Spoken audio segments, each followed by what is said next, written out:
Hát szeretettel köszöntelek benneteket ezen a mai találkozón, ami igazából Mironéknak egy újabb állomása, amit megoszt nektek, a tanfolyama, az az úgynevezett tudatos halál, meg minden, ami vele kapcsolatos, és bízok benne, hogy méltán lesz ez egy emlékezetes mindenki számára, mert azért is, mert ez mindenkit érint. Tehát itt nincs olyan, hogy hát én ezt, nem. Mindenki fog részesülni abból a pillanatból, amelynek a megélése, ráérzése, ráhangolódása elkerülhetetlen lesz mindenkinek az életébe. És azt szeretném mindenkivel megértetni, hogy attól, amit ma tudatnak veled, hogy félj és szomorú legyél, az nem más, mint az elfedítése annak a valóságnak. Hogy igazából egy nagyon olyan pillanat előtt állsz, amivel el tudsz számolni az addigi megtapasztalásaiddal, tetteiddel, és akkor meg is kapja mindenki a választ, hogy hogyan tovább. És tudjátok, hogyha valaki úgy éli le az életét, ugye nem tudod, hogy meddig élsz. De az első, ugye eltanulgatjuk, meg elhűlgetjük, meg úgy elgalandozgatunk, második részben meg már kezdjünk komolyabbra venni, és azt gondolom, hogy minél előbb kéne komolyabbra venni, hogy nem csak munka van, hanem önálló képzésünk is. És ezeket a képzéseket szokták a mai világban elfelejtetni, hanem maradj a munkában. Csak addig képességet adnak a munkádra. De igazából a szellemi képességet azt nem nagyon adják meg. És egy óriási hiányt pótolunk most itt a Mironékkal, egy óriási hiányt, és én kívánom, hogy mindenki megtapasztalsa azt, hogy az a képesség, ami benne van, az igazából előhívható. Csak annak a módja, hogy, meg mennyi idő, az mind egyéni út. Tehát itt senki helyett nem tud előbbre jönni, mindenki önmaga fogja olyan szintre hozni magát, ami bízok benne, hogy mindenkire örömteli lesz, illetve rá fog jönni, hogy az életét nem fölöslegesen éli ezen a földön, és az a mostani élete egy teljesen más irányt tud váltani, nem csak a gondolkodásával, hanem a cselekedeteivel is.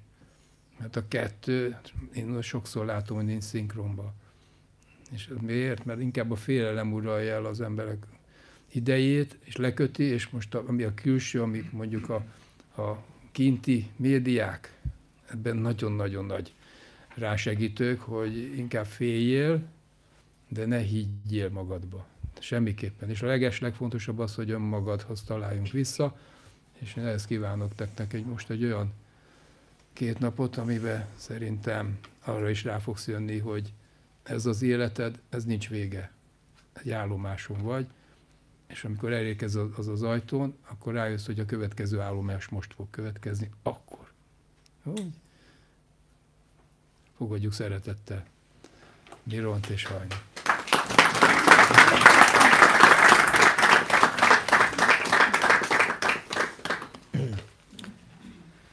Először is mi is nagy szeretettel köszöntünk benneteket, nagyon örülünk, hogy újra itt lehetünk. Lassan második otthonnál éppen önmel. Mikor lesz az első? Akkor van az eredmény. Mindennek ide. Igazából egy olyan témával készültünk, egy olyan témát készülünk feldolgozni együtt, ami sokak számára ijesztő tud lenni, azonban a mi meggyőződésünk és tapasztalatunk, tudásunk szerint, a mi szemléletmódunk szerint,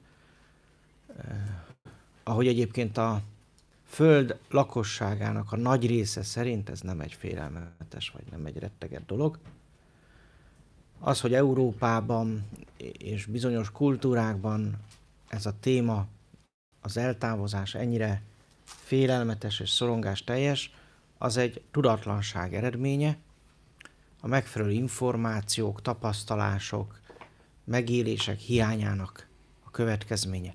Azt szeretnénk, hogy ebben a 2 napban meg tudjuk adni nektek azokat az információkat elsősorban, másodszorban pedig azokat a tapasztalásokat, és ezt hívjuk gyakorlatnak, azokat a tapasztalásokat különféle meditációkban, befele figyeléseken keresztül, amiben ezt a folyamatot megértitek, kicsit meg is élitek, nem meghalni fogunk, hozzáteszem, de egy picit igen. Tehát ugyanazt meg tudod tapasztalni, élve maradva, amit a halálban is meg fogsz élni. Jó, ezeket hívjuk egyébként gyűjtő megfogalmazásban igazából halál meditációknak, amit azonban a belső csendből indítva egy nagyon mély, lecsendesedett állapotból, tehát nem úgy, mint általában a meditációkat, szóval ebből a mély csendes elme csendjének, teljes kikapcsolásának az állapotából indítva ezek a halál meditációk gyönyörű élményekké válnak, és ezekből majd párat szeretnénk átadni. 3 ilyen meditációt is szeretnénk ma meg holnap megcsinálni. Ezek mind azért komoly 3 órás élmények lesznek, de azért, hogy ezek által te magad fogod tudni megfogalmazni, felismerni, átélni, hogy mi az a igazi valóság, amit élnünk kellene, és hogyha azt élnénk, akkor bizony a halál sem félelmetes, sőt egy nagyon megnyugtató, szeretetteljes, mondhatnám úgy, hogy magasztos megéli, az olyan, mint egy halál közeli élményt átélni, egy életre megváltoztat minket. Ezek az élmények átrendezik az értékrendünket, ezek az élmények megnyugtatnak, és a félelmeinket elmulasztják, föloldják a halállal kapcsolatban, és minden más ismeretlen dologgal kapcsolatban. Megértést adnak arról, hogy mi az, hogy ego, és mi az, hogy valóság. Megértjük azt, hogy a valóságban mi nem is az egónk vagyunk, hanem egy örök, szellemi, tiszta fénylény, amely az erényeket éli, úgy, mint a szeretetet, elfogadást, elengedést, megbocsátást, szabadságot, boldogságot, derűt és türelmet. És ezekben a tudatállapotokban élve minden nap készen leszel az eltávozásra is, mindenféle félelem és blokkok nélkül. Ez a célunk. Mi ezt megtapasztaltuk. Mivel megtapasztaltuk, így is élünk. Tehát készek vagyunk, sőt, ahogy a reggel mondja nekem a nejem, hogy hát én szeretem a halált. Így mondja. Hogy készülgetett reggel így magába. Mondja, hogy én szeretem a halált. Szóval egy kicsit így vagyunk, hogy szeretjük az életet, és élvezzük azt. És szeretjük a halált, mert tudjuk, hogy ez egy még magasabb tudatszintre emel, és mindazt, amit jól éltünk meg ebben az életben, tudatosan, szeretetben, erényekben, amit ebben a motivációban teremtettünk, azt mind visszük magunkkal. És mindazt a sok képességet, tehetséget, készséget, amire szertettünk ezekben a tudatállapotokban, azt is visszük magunkkal. És ezért van az élet, nem másért, mint hogy ezeket az élményeket gyűjtsük.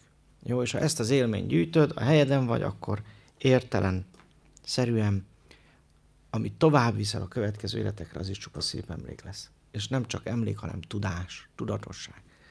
És ahhoz, hogy ezt teljességében megértsük, ahhoz egy kicsit tapasztalni is kell, sok kérdést persze tisztázni az elme számára, hogy az elme is nyugodtabb legyen ebbe, belemenjen ebbe egyáltalán a meditációba, bele tud maga engedni, azért az elmét meg kell egy picit világosítani, tanítani arról, hogy mi történik ilyenkor, ez miről szól, tehát ezekről lesz szó ma, és akkor ez így összetéve egy felszabadulás lesz. És most pillanatnyilag az életünk során felszabadulás a halálfélelemből és a félelmekből, az egónak a rabságából, a bezártságából, a tudatlanságból.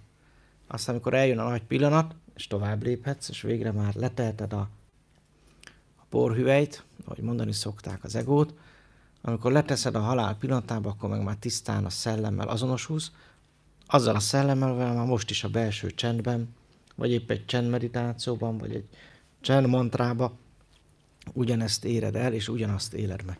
És amikor majd rájössz, főleg a holnapi meditációban, ez ugyanaz, mint a belső csend, hogy igen, valóban igaz, amit keleten mondanak, hogy a belső csend a kis halál, akkor rá fogsz jönni, hogy a halál az tulajdonképpen egy felszabadulás, egy megérkezés, és tisztán csak az önvalóddal folytatod az utadat. És amikor ezt a tapasztalatot megcsinálni, akkor az egész életed felszabadul. Egész életed felszabadul. Merni fogsz játszani. Mind gyerekkorban. Merni fogsz élvezni mindent, amit csinálsz, sőt, eleve olyan dolgokat választani, amit tudsz élvezni. Merni fogsz kiállni magadért, a saját utadért. Merni fogsz úgy dönteni, ahogy neked az utad diktálja, és az intuíciód, és nem ahogy elvárják tőle. Tehát ezek ilyen fontos felszabadulások, amit ezek a megélések adnak. Tehát ezért én ezt fontos állomásnak tartom, a halál tudatosságát megélni, megtapasztalni, összerakni a fejedbe, mert a szabad ember a haláltól is szabad. Mert hogy a szabadságunk ugyanazon a tudatszinten élődik meg, most egy kicsit csúnyán mondtam, átfogalmazom, a szabadságot ugyanazon a tudatszinten tudod megélni, mint a szabadságon túl az összes erényt, vagyis a szeretetet, a boldogságot, a békességet, mindazt, amire vársz és amire vágysz, ugyanazon a tudatszinten éled mindig meg, mint amivel majd a halál pillanatában végleg azonosulni fogsz.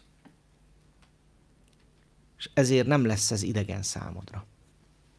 A tudatos ember számára a halál nem egy idegen történet, sőt, néhányan meg is fogalmazzák, sőt, sokszor megfogalmazzák a mesterek, hogy hát én már vágyom is rá, mert legalább mindig békés csöndben leszek, és nem kell mindig kijönni belőle, hogy a többiekkel beszéljek, mert ezt akarják, meg azt akarják. Nem is tudom, melyik volt a guru, aki egyszer ezt megfogalmazta az astromban, hogy én már azért vágyok a halálra, mert legalább nem fognak reggelente fölzavarni, hogy menjek, segítsek nekik ebbe, abba, abba. Jó, tehát ez a célunk ebbe a 2 napba, és ismétlem nagyon köszönjük, hogy itt lehetünk. Nagy örömmel vagyunk itt, mert egy nagyon jó közösség vagytok, akik közt nagyon sok a fölébredt ember, illetve az ébredezők, de mondhatnám úgy is, hogy egy haladó csoportban vagyunk. Többségeteket ismerve Magyarország egyik magja ez a közösség ilyen szempontból, amelyen nagyon látszik annak a gyümölcse, hogy nagyon sok tanítást fogadtatok be szerte-széjjel, mindenféle témáról. Tudjuk jól, hogy jártak itt közöttetek már mindenféle tanítók. A világ dolgairól ugyanúgy tanultok, mint a szellem dolgairól, és ez így együtt nagyon helyes. Mi is abban hiszünk, hogy a tudomány és a spiritualitás, a spirituális tudás az kéz a kézbe kellene, hogy járjon, mert a tudomány önmagában a spirituális tudatosság nélkül ürességet ad, sőt félelmet kelt, és a végén rossz kezekbe kerülve fegyverekké válik, a rombolás eszközévé, a szeretetlenség eszközévé válik. Azonban, ha a tudomány találkozik a szeretettel, találkozik az erényekkel, és ezeket tudatosan a szellem jelenségeit is beépíti a tudomány alapjaitól a legmagasabb szintjéig, akkor az egy építő tudománnyá válik, egy építő tudatossággá válik, és az a reményünk, és azon dolgozunk, hogy a világ ilyenné váljon. A tudósaink egy része is tudjuk, hogy ilyen alapban is. Nagyon sok kvantumfizikust ismerek, akik nagyon tudatos emberek és szelíd emberek, mert a kvantumfizika eleve sokat foglalkozik például ilyen jellegű megközelítéssel, ami a tudatról szól, ők úgy hívják a szellemet. De attól függetlenül sajnos azért még a tudományban is, a tudományos körökben is van mit tudatosodni. Tegnap a Pécsi Egyetemen jártunk, volt ott egy kiállítás, ahol mi is kiállítunk, és, illetve nem mi ketten, csak a cégünk, és nagy öröm volt látni, hogy ezen a területen is a élvonalba lehetünk, és olyan emberekkel dolgozunk, tehát nálunk az alkalmazottak is mind tudatos emberek, tehát élik a csendet, élik ezt a tudatosságot, és még a mérnökeink is ezt a tudatosságot fölfogva együtt használják, együtt élik azt meg úgymond a tudománnyal. És nekünk ez egy nagyon nagy öröm volt látni ezt Pécsen is, az egyetemen. Látni, hogy az egyetemisták meg az ottani tanárok mind feketébe járnak. Még meg is jegyeztem, hogy mindenki feketébe jár, kutyafáját. Hát mire készülnek ezek?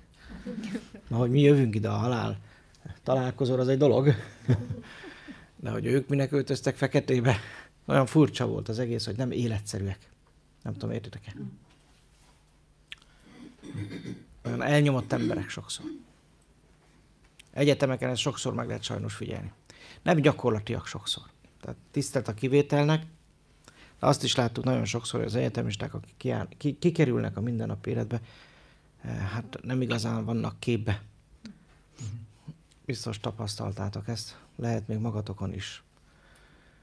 Én úgy gondolom, hogy a jövő az lesz, remélem, lehet, hogy majd 10 év múlva vagy 20 év múlva, azt még nem tudjuk, de nagyon remélem, hogy abba az irányba fog elmozdulni a tudomány, mint ahogy egyébként az emberi kultúrák, főleg a nagyon magas szintű történelmi kultúrák esetében a filozófia is eljutott a tudatosságig, tehát nem reked meg a materializmusba és az elmébe, valamint a tudományok integrálják a spirituális tudást is a materialista anyagi, tehát az ego szintű tudáshoz.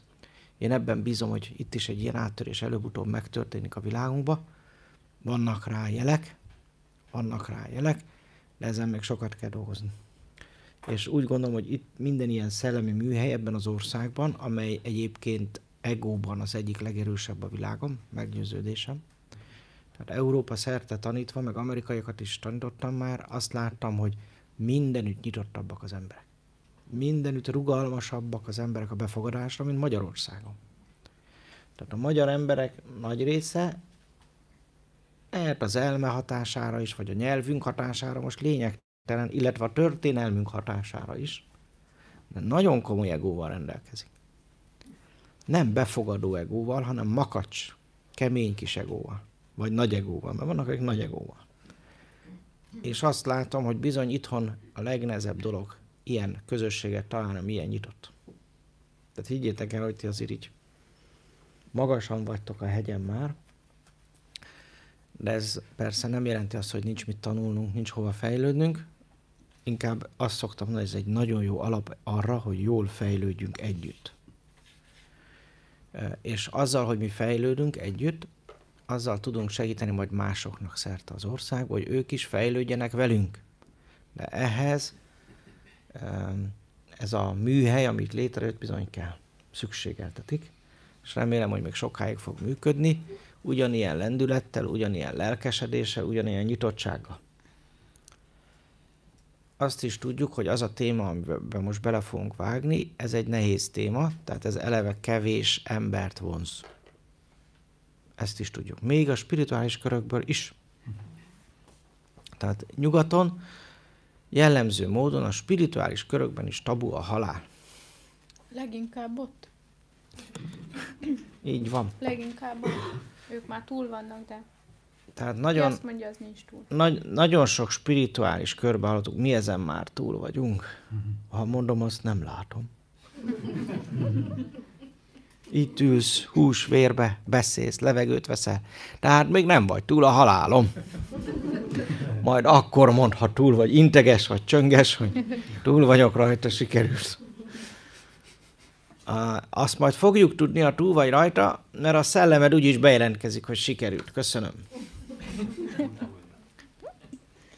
Jártunk már így. Tehát én 26 év alatt azért volt egy-két tanítvány, aki elment. És volt olyan tanítványunk, már itt volt mellettem a Hajni, te is emlékszel rá, egy hölgy itt Budapesten, aki nagyon jól érezte, hogy mi van. És előtte fölhívott minket, hogy beszélgessünk. Nem volt akkor még semmi baja. Elmentünk, beszélgettünk. Nagyon szeretetteljes beszélgetés volt, tök boldog beszélgetés volt, aztán utána elment. És mikor elment, bejelentkezett a szelleme. Mind a kettőnknek. Volt olyan esetünk is, hogy már a szellem előre megkeresett, hogy készüljünk föl, mert ő el fog menni, és szeretné, hogyha elmennénk, hogy az egóját is úgymond elköszöntsük, vagy elbúcsúzunk az egójától. Ez meg is történt, és ő is tudta, hogy miről van szó, és elmentünk, segítettünk neki, és olyan szépen el tudott menni, rá pár napra hívtak is, hogy elment. És akkor is visszajött ugyanúgy a szelleme, és bejelentkezett, hogy na akkor most sziasztok. És megköszönte, hogy segítettünk, meg segítettük ezen a folyamaton őt. Úgyhogy vannak ilyen sztorik. Sok ilyen sztorink van. Sok ilyen sztorink van. És ezekben megéltük nem is egyszer, hogy milyen szeretet van. Nagyon sokszor láttam, hogy haldokló emberekben milyen szeretet keretkezik, pedig mindenki azt hitte, hogy mindenkit gyűlöl. Mindenkit szekált, mindenkit piszkált, mindenkit ugráltatott, senki nem tudta, hogy mi van vele, vagy egyáltalán szeret engem a papa.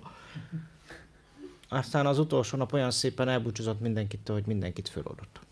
Tehát igazából még a haldoklásnak is, vagy a hospice-nak, nem tudom, ez a kifejezés ismerőse, ugye az ember, az ego felkészítése a távozásra, az egy külön szakma. Talán még ebben a szakmában ismerik legjobban, hogy mi is történik a halál közben, és nagyon sokszor láttam ilyen helyeken is, én magam is nem egyszer a család hívott, hogy mint gyógyító menjek, mentsem meg, vagy csináljak valamit, és akkor olyan a helyzet, akkor én ugye megnézem először, és megbeszélem a szellemmel, hogy mi lesz. Tudati gyógyászatnál az egy alap, hogy mielőtt elkezdjük gyógyítani bárkit, megkérdezzük a szellemet, hogy ő mit gondol, mit szeretne, és ha a szellem azt mondja, hogy persze gyógyuljunk meg, akkor teljesen mindegy, hogy mennyire félelmetes a helyzet, meggyógyul a egyén, de ha meg nem az a helyzet, hanem a szellem el akar menni, akkor meg szoktuk mondani, hogy igazából ez a helyzet, és erre kellene felkészülni, és őt is ebben szeretetben fölkészíteni. És ezeken a folyamatokon mindig nagyon látom, hogy ha ez jól meg van élve, akkor ez micsoda lehetőség arra, hogy a karmák föloldódjanak, és az, ami föloldja a karmákat, minden esetben a szeretet, és annak megnyilvánulásai. Az, hogy elfogadjuk, megértjük, hogy olyan volt, amilyen, mert ilyen tudott lenni, nem tudott jobb vagy másabb, és elengedjük, és megbocsátunk neki, megbocsátunk magunknak is, hogy mi is haragudtunk rá, oda-vissza mindenki mindenkinek megbocsát, és ezt megfogalmazzák, kimondják egymásnak, kimondják, hogy szeretnek, és tényleg ott volt olyan, aki elmondta utólag egy néni, amikor a bácsit elengedtük, hogy ő akkor érezte életébe azt a szeretetet a volt férje felé egyedül, amit egyébként mindig is keresett. De a sok kis dráma miatt egyszerűen nem tudta átadni magát annak. És ott jött rá, hogy a férje pedig így szerette. Csak nem tudták kifejezni egymás felé. Sok ilyen történet van, ezért a hospice is fontos. És most már így bele is vágtunk a témába, hát akkor én el is kezdek róla beszélni. A halálnak tudnéli 2 aspektusa van.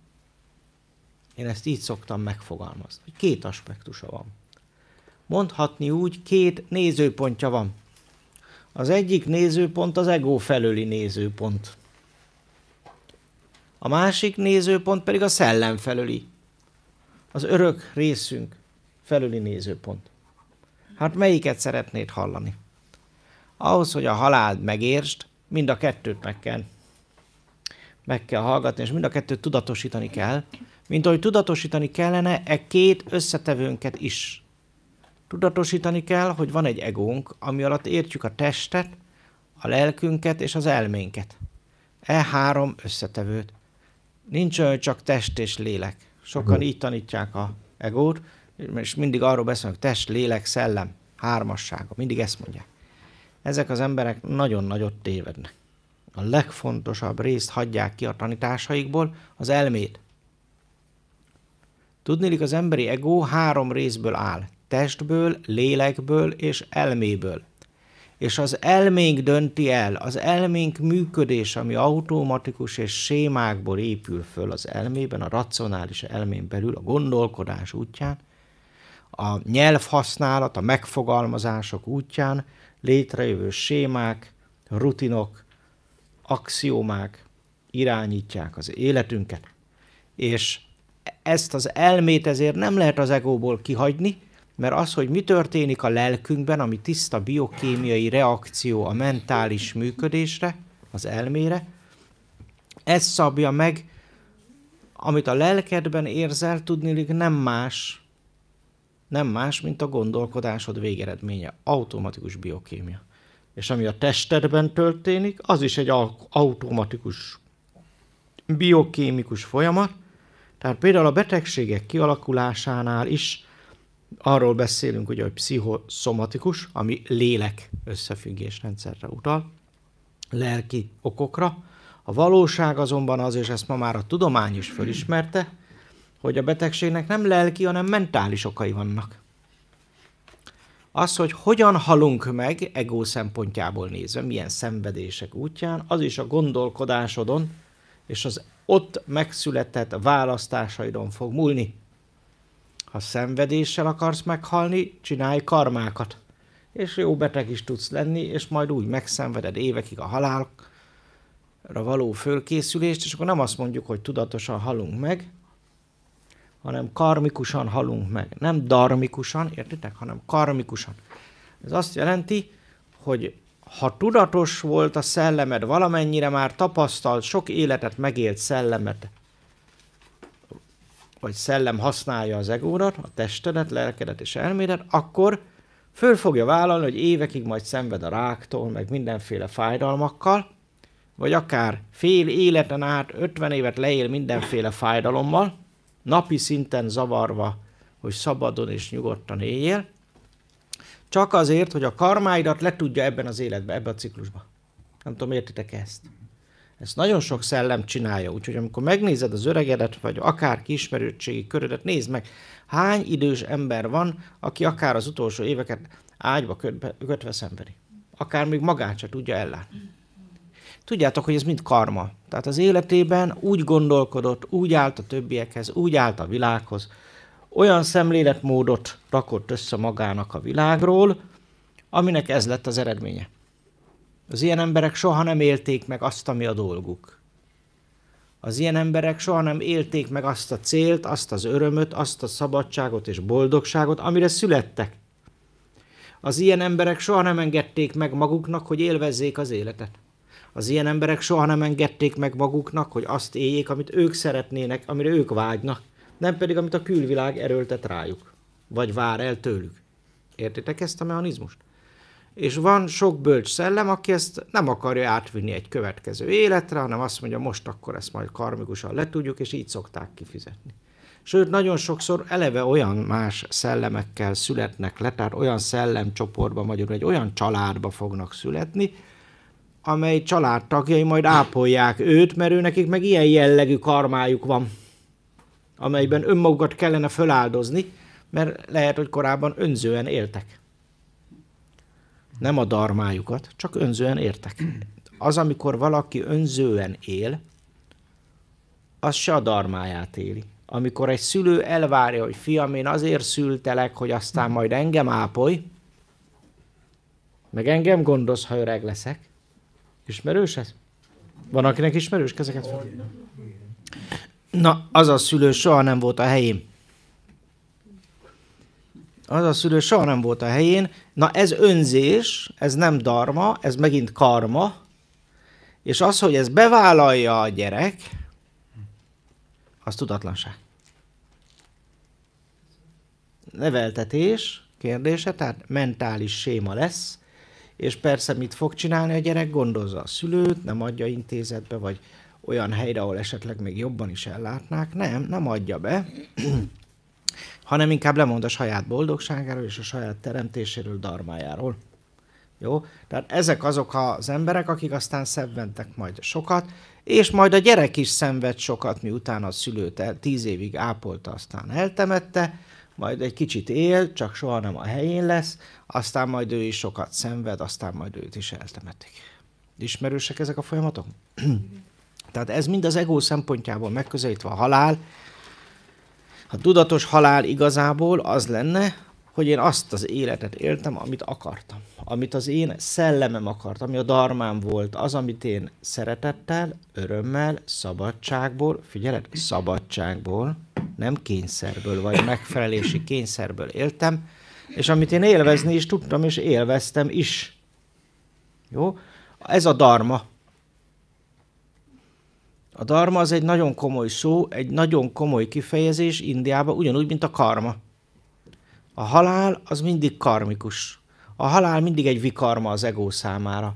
Magyarul, amit megéltünk jól, azt tudatosítjuk az utolsó pillanatainkba, vagy az utolsó napjainkban.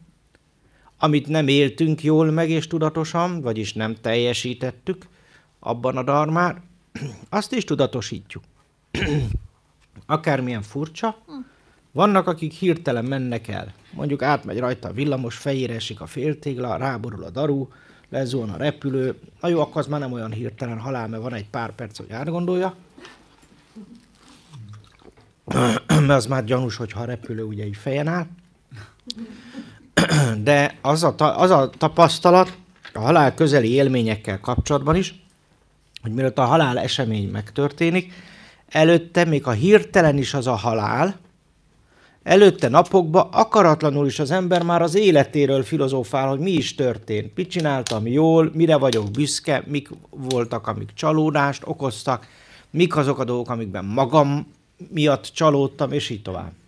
Nem tudom, volt-e már valakinek ilyen időszaka, hogy napokig csak ilyenek járnak a fejébe. Kezeket föl nyugodtan. Attól, hogy nem volt utána halál közeli élményed, lehetett ilyen. Elmondom, az asztrológusok is szokták sokszor mondani, sok olyan ember van, akinek a szelleme, ők így hívják, kapukat építenek be az élet során. Olyan kapukat, amikor el tudnak menni könnyen. Tehát a szellem alapban egyébként az átlagnál nem sok ilyen kaput, de tesz be az életünk során, amikor könnyen el lehet menni. Ha netán meggondolna magát, kibiztosítja ám a dolgokat. Biológiailag is kibiztosítja ám a emberi szervezet, az emberi faj, mondom így, mint biológia. Több biológiai rendszerrel biztosítja a gyors elmenetel lehetőségét. Van minden emberben van olyan vírus, ami az egész emberiségben ott van. Az eszkimóban ugyanúgy, mint az afrikaiban, vagy az ázsiaiban, vagy bárkiben. Van néhány ilyen vírus, képzeljétek el, ami a többség esetében nem halálos, de néha néhány ezer ember elmegy benne. Vannak ilyen vírusok. Jó, például az ebola vírusok. Benn vannak az egész emberiségben. Vannak ilyen influenza vírusok. Most nem csak a Covid-ra gondoltam, jó? A Covid-ban nem ment el senki.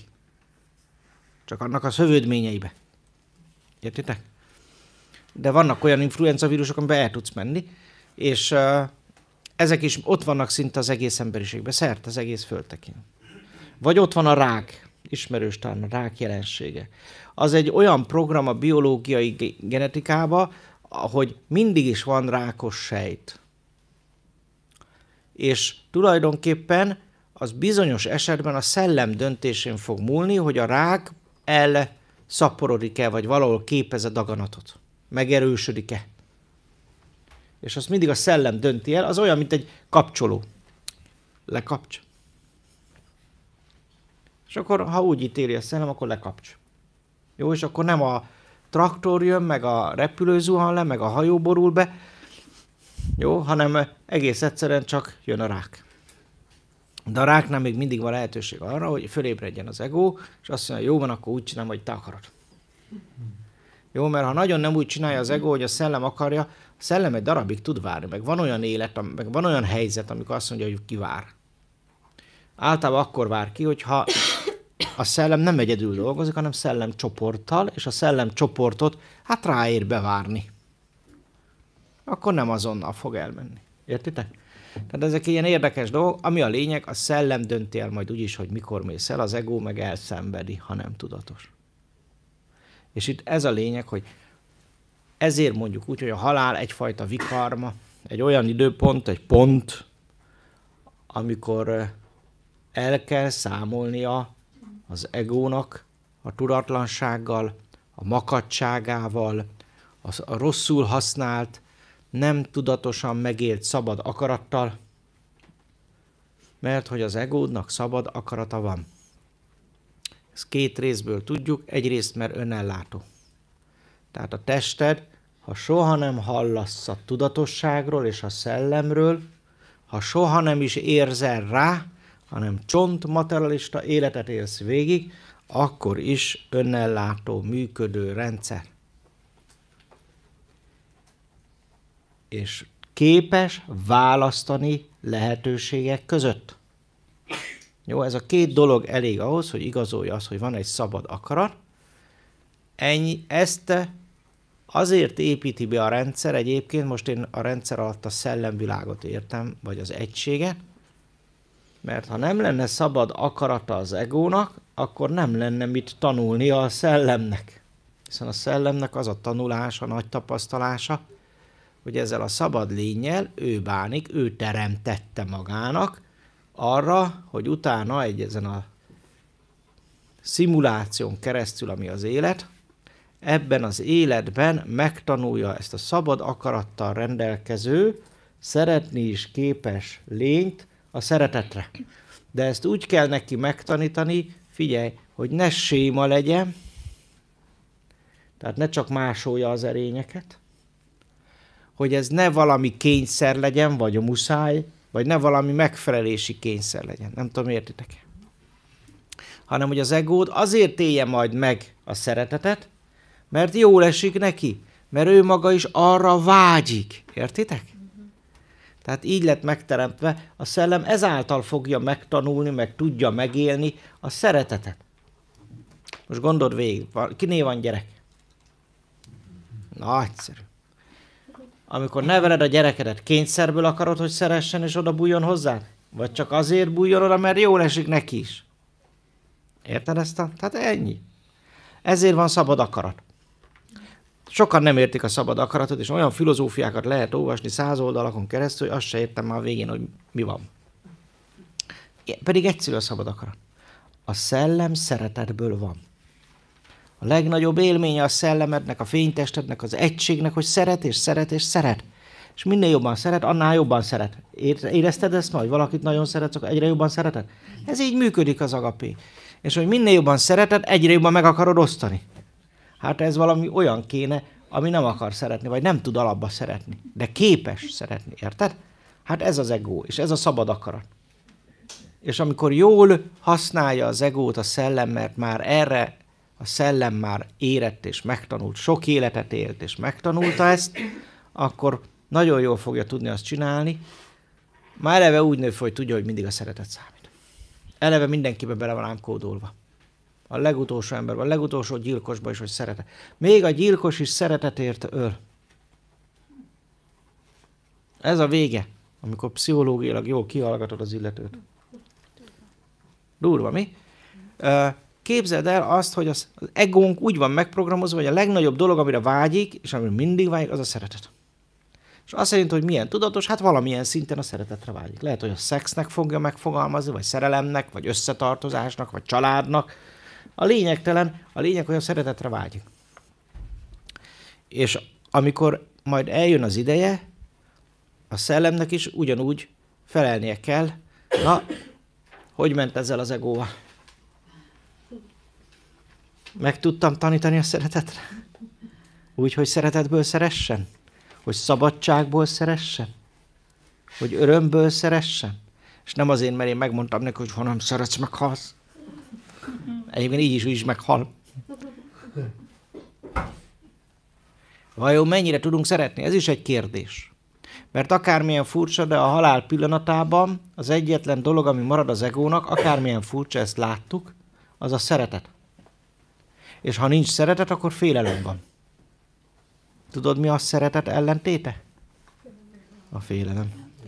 Ha nincs szeretet, félelem van. És a halál pillanatában ezért mondtam, hogy ez egy vikarma, tehát egy karmáknak a letudása, amikor visszaköszön a fagyi, ez a vikarma, magyarul a bűn meg a bűnhődés ciklusa, de ezt neved negatívnak, mint a keresztény irodalomban, mert ez nem pozitív vagy negatív kifejezés, ez egy semleges kifejezés, a bűn a karma, Indiában így hívják, a bűnhődés meg vikarmának hívják. Jó, ezt a két szót használják ott kint. Itt Magyarországon meg a bűnhődést kellene. Mert a magyar nyelvben mindenre van szavunk. Csak annyira félre van magyarázva, hogy már nem merek mindent használni. De gondold végig, a halál pillanatában kiderül, hogy megtanultál-e szeretni.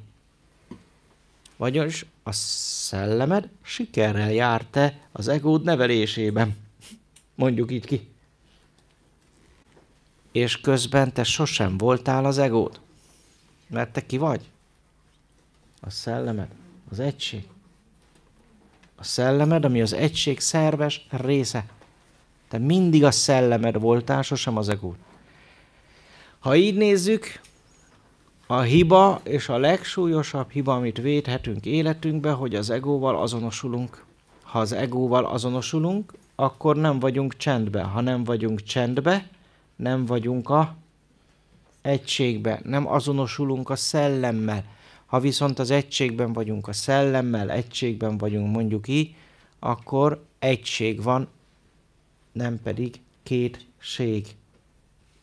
Amikor egyek vagyunk, nem vagyunk felek. De ha nincs egység, lesz félség.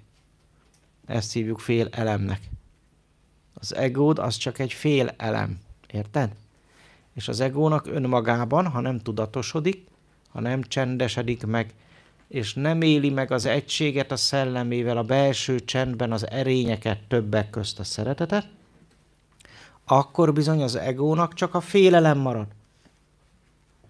És mivel fél, és nincs meg az egysége a szellemmel, ezért a halál lesz a legfélelmetesebb. Mert az így eltévedt és a szellemmel nem azonosuló, nem egységesülő ego vagy gondolkodás, elme, lélek vagy test, az föl se fogja, hogy ő nem is az igazi. Hogy ő nem igazi.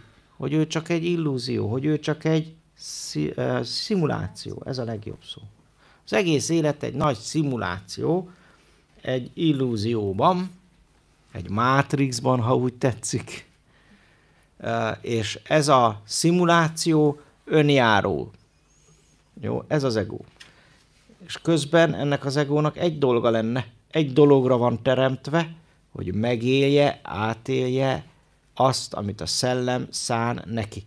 A szellem úgy, hogy együtt az egységgel, az univerzummal, a többi szellemmel mindent leegyeztetve kitalál egy utat, egy játékot, egy ajándékot az egónak. Hogy minden élet egy ajándék lehessen.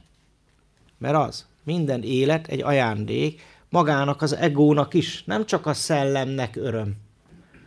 Tehát amikor magadnak csinálsz egy játékot, csináltál már ilyen kreatív? Ki az, aki szeret kreatívoskodni? Hogy Oké. És amikor kreatívan csinálsz magadnak valamit, akkor utána örömmel élvezed, nem?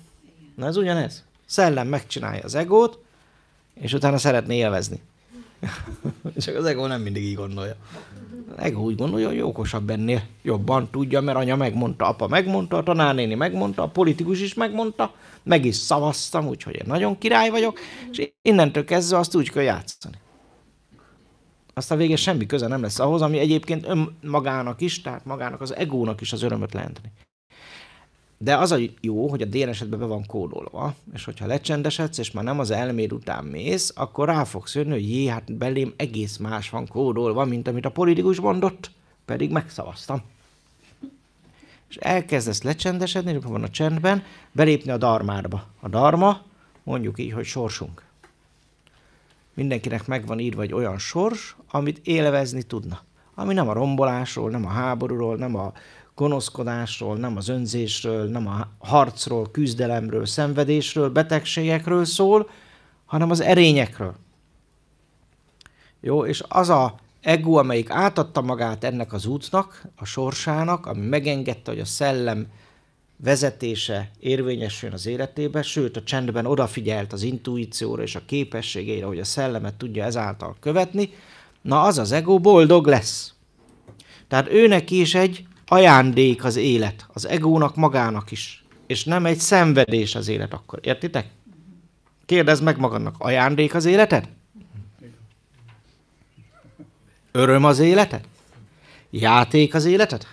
Élvezed azt atat? Mert akkor ezt jól sikerült elkapni. Tartsd meg így. Légy boldog.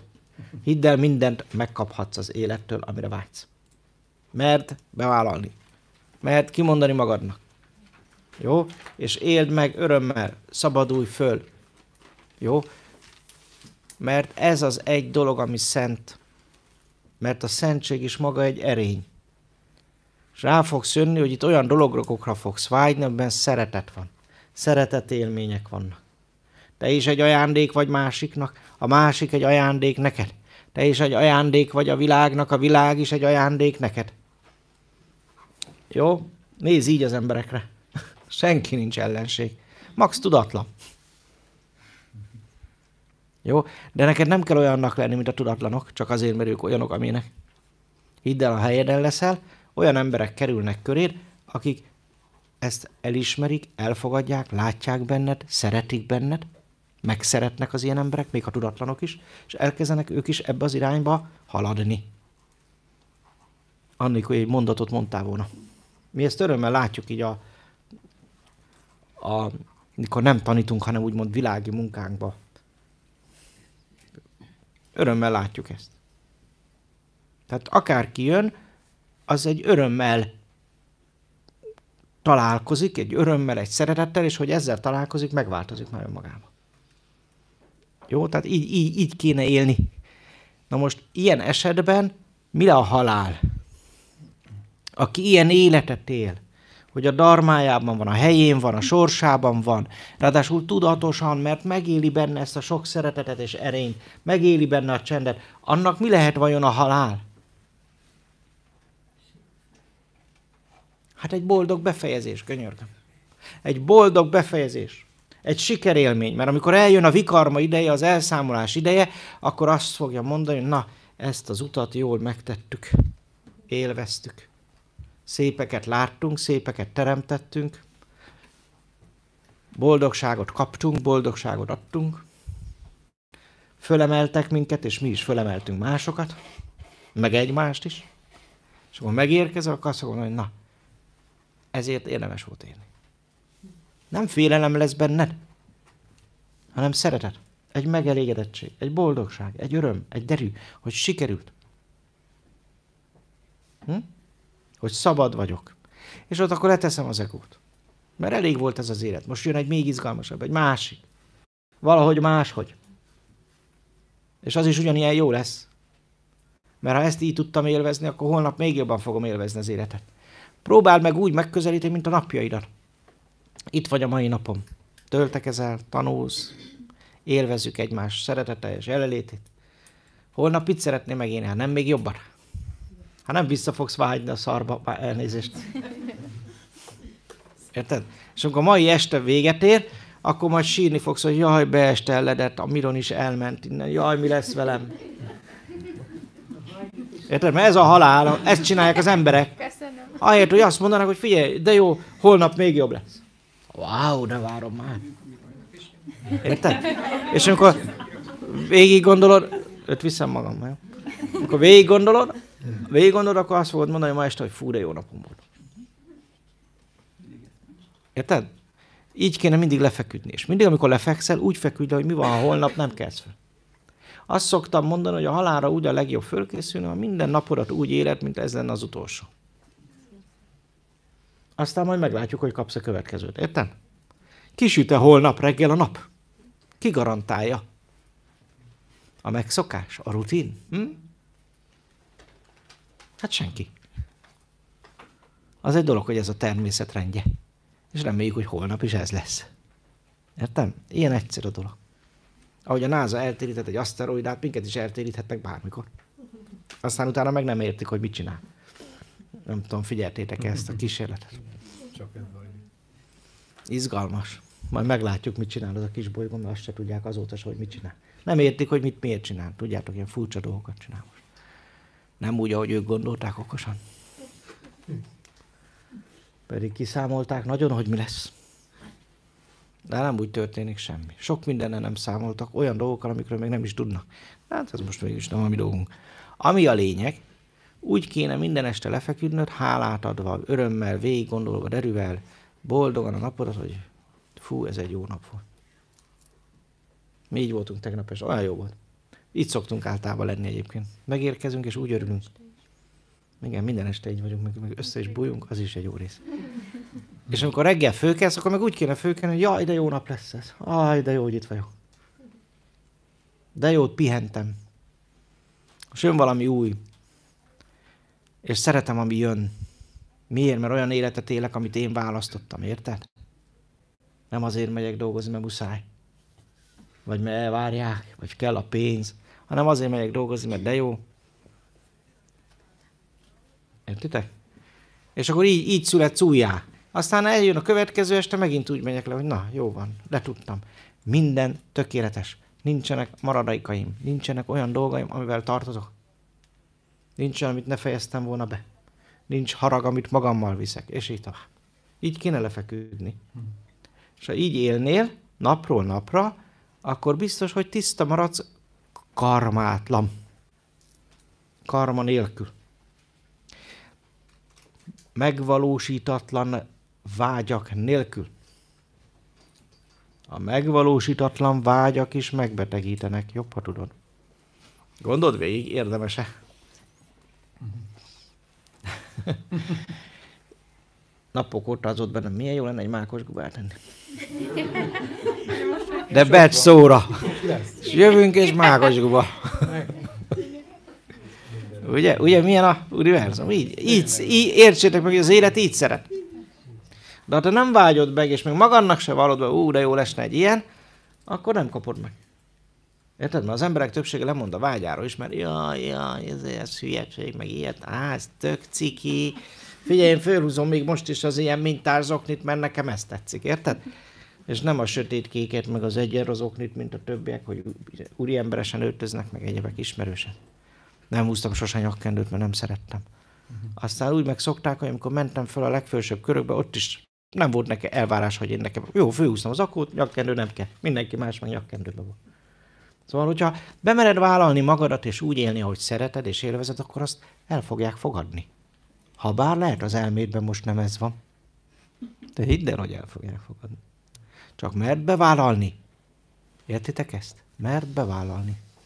És szeresd, amit élsz. És így nyugodj el minden este, hogy el tudod mondani, hogy jó, akkor ma nem vesztem össze senkivel, vagy ha össze is vesztem, gyorsan ki is békültem, nem viszek át haragot, nem viszek át félelmet, nem viszek át olyan adósságot, amit le kellett volna rendeznem, és mégse rendeztem le. Jó? Így feküdj le minden nap, és így élj. Így teremts újabb ciklusokat, köröket, így teremts új dolgokat az életedbe, így építs új kapcsolatokat az életedbe, hogy ne legyenek semmi olyan dolog mögötted, amiért nem tudsz felelni, vagy ami nem volt lerendezve. Így is lehetnek olyanok, hogy egyes tudatlan emberek félreértenek dolgokat, tudatlanságból elkövetnek dolgokat, esetleg érint valamit téged, de az már nem a te tudatlanságod volt, érted? Tehát soha ne hazudj, ne tegyél olyan dolgokat, amiben nem hiszel, vagy ami nem tudod, hogy helyes, illetve ami nem az intuíciód, vagy a szeretet motivációjából született. Jó? Ha erre odafigyelsz, akkor te már most kész vagy a halálra. Nem is tudom, miért vagy itt akkor. Hát, ha van még valami új. Na, majd igyekszünk valamit belőltenni, újat.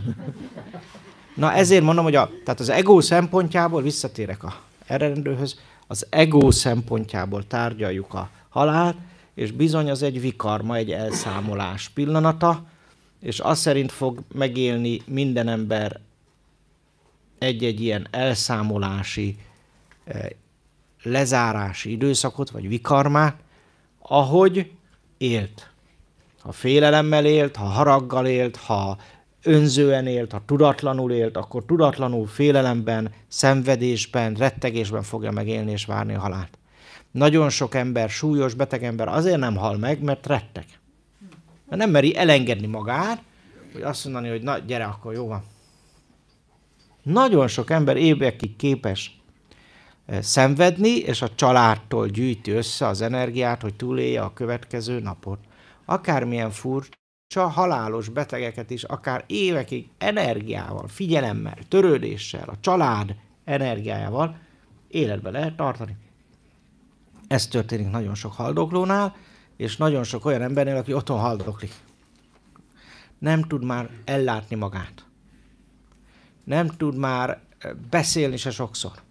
Észté van ideben. Vagy lehet, hogy tud beszélni, de nem tudja már ellátni magát, kikelni egyebek, azt mindenkivel veszekszik, ordítozik, meg minden, ugye, hogy figyelmet kapjon, energiát kapjon, de tisztességtelenek ám ezek az emberek a tudat alatt, nem kicsit. Mert ahelyett, hogy elmenne, bölcsen belátna, hogy eljött az idő, inkább a félelem miatt a családját köti le, és annak az energiáiból él, akár évekig, csak azért, hogy a halált megússza, hogy a haláltól elmeneküljön. De nem lehet a halált kijátszani. Ez a jó benne. Van olyan ember, aki visszaszületik utána, hogy majd ő fog mást ápolni évekig, hogy lássa, mit is csinált, vagy fordítva. Tehát ezek, amikor ilyeneket látunk a családokban, el lehet mondani, hogy mi a valóság egyébként ezzel kapcsolatban, de azt szoktam látni, hogy sokszor nem működik, és aztán ki is derül, ha az ember látóként megnéz, hogy ez bizony karma. Ők ezt már játsszák akár életeken át. Oda-vissza, oda-vissza, oda-vissza, mert nem jön meg az eszük. Aztán egyszer csak valami beüt, valaki elmondja nekik, és akkor megváltoztatják a döntésüket. És akkor föl is oldják a karmát. Vagy valamelyik meg tud bocsátani például, és föloldja a karmát. Kilép belőle. Általában a gyerekek jó esetben. Jó, de sokszor ez is mögötte van. Lássátok, hogy ha te hosszan akarsz haldokolni, a családod energiáiból élni, azt tanuld meg, hogy tisztességtelen. Azért biztos, hogy visszaszületsz, és a családod belement, ők is. Akkor ők is. Ezért szoktam az ilyen szülők mellett álló felnőtt gyermekeknek mondani, hogy figyelj, jól gondold meg. Nem biztos, hogy az a sorsod, hogy anyát meg apát ápold, pláne ahogy bánik esetleg veled, vagy a nagyit, vagy akárkit, mert nem a te karmád. Egyébként is az energiának egy családon belül generációk szerint föntről lefele kéne haladnia, nem visszafele. Tehát nem az, hogy a gyerek tartja életbe anyukát, apukát meg tartja, érted?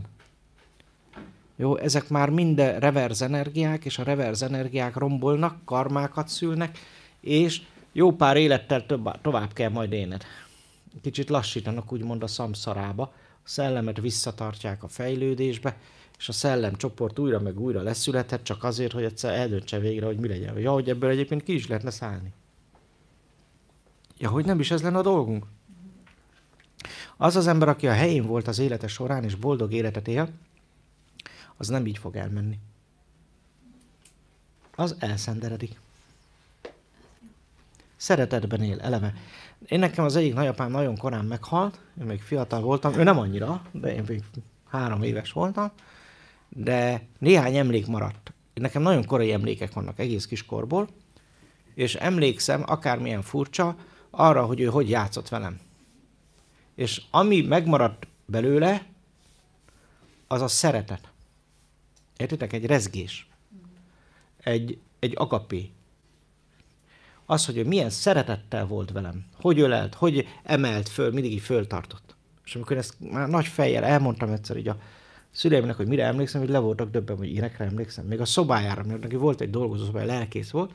Volt külön egy nagy szobája, ilyen igazi fapadlós ház volt, jó régi ház volt, ma is megvan, már omladozik, de szép kis ház. És egy jó fapadlós ház volt, körbe nagy polcokkal, és volt egy koponya. És mondom anyumnak, hogy ott volt egy koponya is. Ilyenre emlékszel. Most már az öcsém örökölte, mert ő is orvos lett. Ami a lényeg, hogy amit belőle megmaradt a szeretet.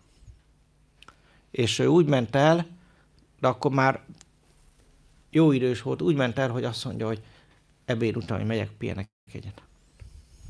És elment. Persze lehetett hívni mentőt akármit, akkor ő úgy döntött, elment. És mindenkit megpuszít, megsimogatott, csókolom. Másik nagyszülőm is így ment. Ő is lelkész volt, és ő is ugyanilyen tudatos ember volt. Tehát ez egy dolog, hogy lelkész valaki, figyeljetek. Teljesen mindegy, nem ez számít. Az számít, hogy szeretetben éltek. Hogy ezt az üzenetet megértették. És ezt a szeretetet tanították. Ezt élték. Minden szinten. Mentálisan, lelkileg, anyagilag is. Materiálisan, testükbe is. És ő is olyan szépen elbúcsúzott, amikor már ment el, reggel még elment epret szedni, mert hogy kell a unokáknak, ugye nekünk, aztán ebéd után lepihent, ott volt mindenki, és akkor elköszönt mindenkitől. És akkor már tudták, hogy baj van, valami nem stimmel, ugye hát édesanyám is orvos, és akkor nem engedtek oda behozni, ott álltam az ajtónál, és ott néztem végig ezt az egészet, és ugye én akkor láttam már akkor is, és gyönyörű látvány volt, hogy a fényteste először, amikor elment, kilélegzett, akkor utána egy nagy fény lett.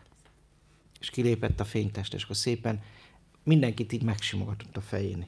Azok ott ültek, meg bánkodtak, mindenkit így megsimogatott a fejénél, és akkor odajött hozzám, és akkor engem is így megsimogatott, és akkor ezzel a fényével, saját fényével így, nem tudom, így körbevett. beterített, köszönöm, olyan gyönyörű élmény volt. És akkor ő nekem nagyon sok mindent tanított így a szellemvilágról is, mert ő is látott sok mindent, és akkor azt mondta, hogy na ezt most majd te viszed tovább. Ezért tanítgattalak. És így is lett. Jó, ami a lényeg, hogy megélték a szeretetet. Azt csinálták, úgy éltek, olyan környezetben, természetes környezetben mindegyik. Úgy éltek, ahogy vágytak élni. És mind a két nagymamám ugyanilyen minőségbe élt. Tehát ők is olyan kapcsolatban éltek, ahol ezt a mély szeretetet meg lehetett élni, és nem beszéltek sokszor annyit róla, mint amennyit szerettek inkább. A csendjükbe. Nem tudom, értitek-e? Az egy nagy ajándék egyébként, ha egy kapcsolatban meg tudod a csendedet osztani. És ezt a szeretetet is, meg a csendet is együtt megélni, mert igazából a szeretet is csak a belső csendedben működik. Ő is abban van, te is abban vagy, milyen gyönyörű az. És én emlékszem, hogy el tudta kücsörögni, ahogy mindig jöttek az estek, sötétedetbe, ők elücsörögtek. De gyönyörködtek az estbe, csendbe. De tényleg csend volt bennük. Tehát nem az, hogy közben agyalt meg, sorolta a dolgokat az agya, hanem csend volt. Na ezt kívánom nektek is. Mert ez egy megérkezett élet. Nem tudom, értitek. És aktívak voltak az utolsó pillanatig. Tehát nem mentek el nyögdíjba, és nem arról szólt, hogy nyögdíj, mert végig egészségesek voltak. Értitek? Aktívak voltak. A tudatos ember így megy el. Hogy még az utolsó nap is szeretetben telik. Még az utolsó nap is aktívan telik. Még az utolsó nap is úgy telik, hogy jelen vagy benne, és élvezed. És azzal, ahogy élvezed, a többiek is élvezed körülötted.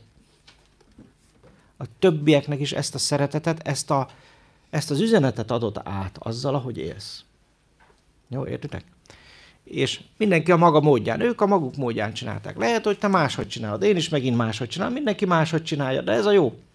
Mert mindenkinek lehet más az, amit élvez, ami boldoggá teszi. Érted? Lehet, hogy az egyiknek az, hogy falakat épít, mert kőműves, a másik asztalos, akkor hadd faragjon valamit még az utolsó napján valami kis szépet. Érted? Tehát, hogy így adjuk át minden egyes munkánkba, minden egyes szavunkba, minden egyes, ha könyvelő vagy a könyvelésbe, akármibe, érted? Minden egyes számba, amit odaírsz, átadod ezt a szeretetet. Így kéne élni. Mert ezt hidd el, hogy érzik. És ha így élsz, és elérkezel az utolsó napra, akkor úgy tudsz elmenni, hogy nincs benned félelem, hanem szeretet van benned. És végig tisztában vagy, hogy te mindig is ez voltál, a szeretet, ami nem más, mint a szellemed, a fényed, a fénytested. Úgy élsz, hogy amikor csend van, érzed ezt, tudod, hogy végtelen vagy. Hogy nincs idő, meg nincs tér, hogy nincs múlt, meg jövő, jelen van, mindenség van egyszerre benned, mert ez vagy te. Ez az önvalód. És ha meg ezt élted, sőt, arra buzítalak titeket, hogy kezdjétek el minél előbb, ne várjátok meg a halál napját, kezdjétek el élni holnaptól, és minden nap ezt éled, ha minden nap ezt éled, akkor nagyon sokat fogsz itt másoknak adni, és amikor elmész, akkor fognak rád emlékezni, de nem is rád, nem is az a lényeg, hanem az üzenetedre, ami a szeretet. Az üzenetedre, ami a csended. Az üzenetedre, amit és ahogy végezted a dolgodat, és élvezted az életedet. És ez nem arról szól, hogy milyen nagy durranás, meg nem is az anyagiakon múlik, nem baj az, ha bőséged van, arról is beszéltünk. De az rá fogsz jönni, hogy pénztől, anyagiaktól függetlenül, ahogy élted, szeretettel, élvezettel az életedet, az önmagában felemelte a környezetedet, és egy maradandó üzenet. Nem kell róla beszélni, elég megélni. Attól az még üzenet lesz. Értitek ezt így? Na most a halál szerintem ez. A halál az, hogy így élek. A halálra való készülés ez. És maga, amikor elmegyek, ugyanez.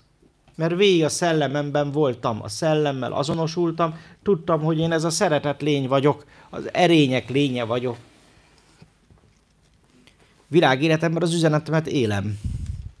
Mert a dharma egyben mindig minden embernél egy üzenet. Ami két dologból tevődik össze. az erényekből, amiket megélsz, mert abban a tudatállapotban mindig azt éled. A másik pedig, amit teremtesz anyagilag. Ami lehet, hogy úgy fogod fel a munkát, de nem is a munkát, hanem a hobbid. Ki az, akinek olyan munkája van, vagy hobbija, amiben teremt, csinál valamit, összerak valamit? Na látod? És közben ez a kettő van.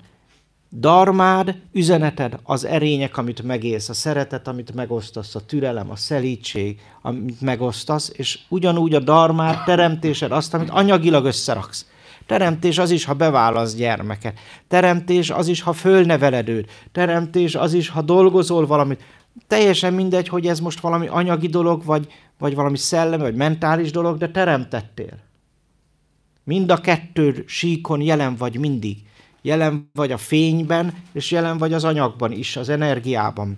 Jó, így képzeld ezt el, és maga a halál nem más, mint hogy így élek. És amikor eljön a halál, akkor megy tovább minden. Mert te végig közben a szellemedet éled. A dharmát élő ember számára a halál nem jelent semmi különöset. A dharmát élő ember, a szellemmel, a fénytesttel, a szeretettel, erényekkel azonosuló ember számára a halál csak az, hogy leteszed ezt a testet, és egy másik formát veszel föl, hogy aztán majd újra visszaszülethess, ha akarsz. Ha épp olyan a helyzet. Ezt majd a szellemed jobban tudja. Az ego szemszögéből viszont a halál az a vég. És ezért fél, mert tudja, hogy egyszer véget ér, és akkor rá nem lesz szükség, és jaj neki. Az elme az ilyen. Az szeret pánikolni, ismerős? Nagy piros gomb, megnyomják, jaj nekem. Az elméd fél, mert tudja, hogy neki vége. Na most, hogy ne féljen, ezért végezd ki te. Ne várd meg a villamost. Tudod, jön a villamos, átmegy rajtad, és visszatolat. Mintha valami pirosat láttam volna, mondja a sofőr. Visszatolat, ja igen, csak egy folt. Jó van, megyünk vissza. Úgyhogy 3-szor is átmegy rajtad, biztos, ami biztos.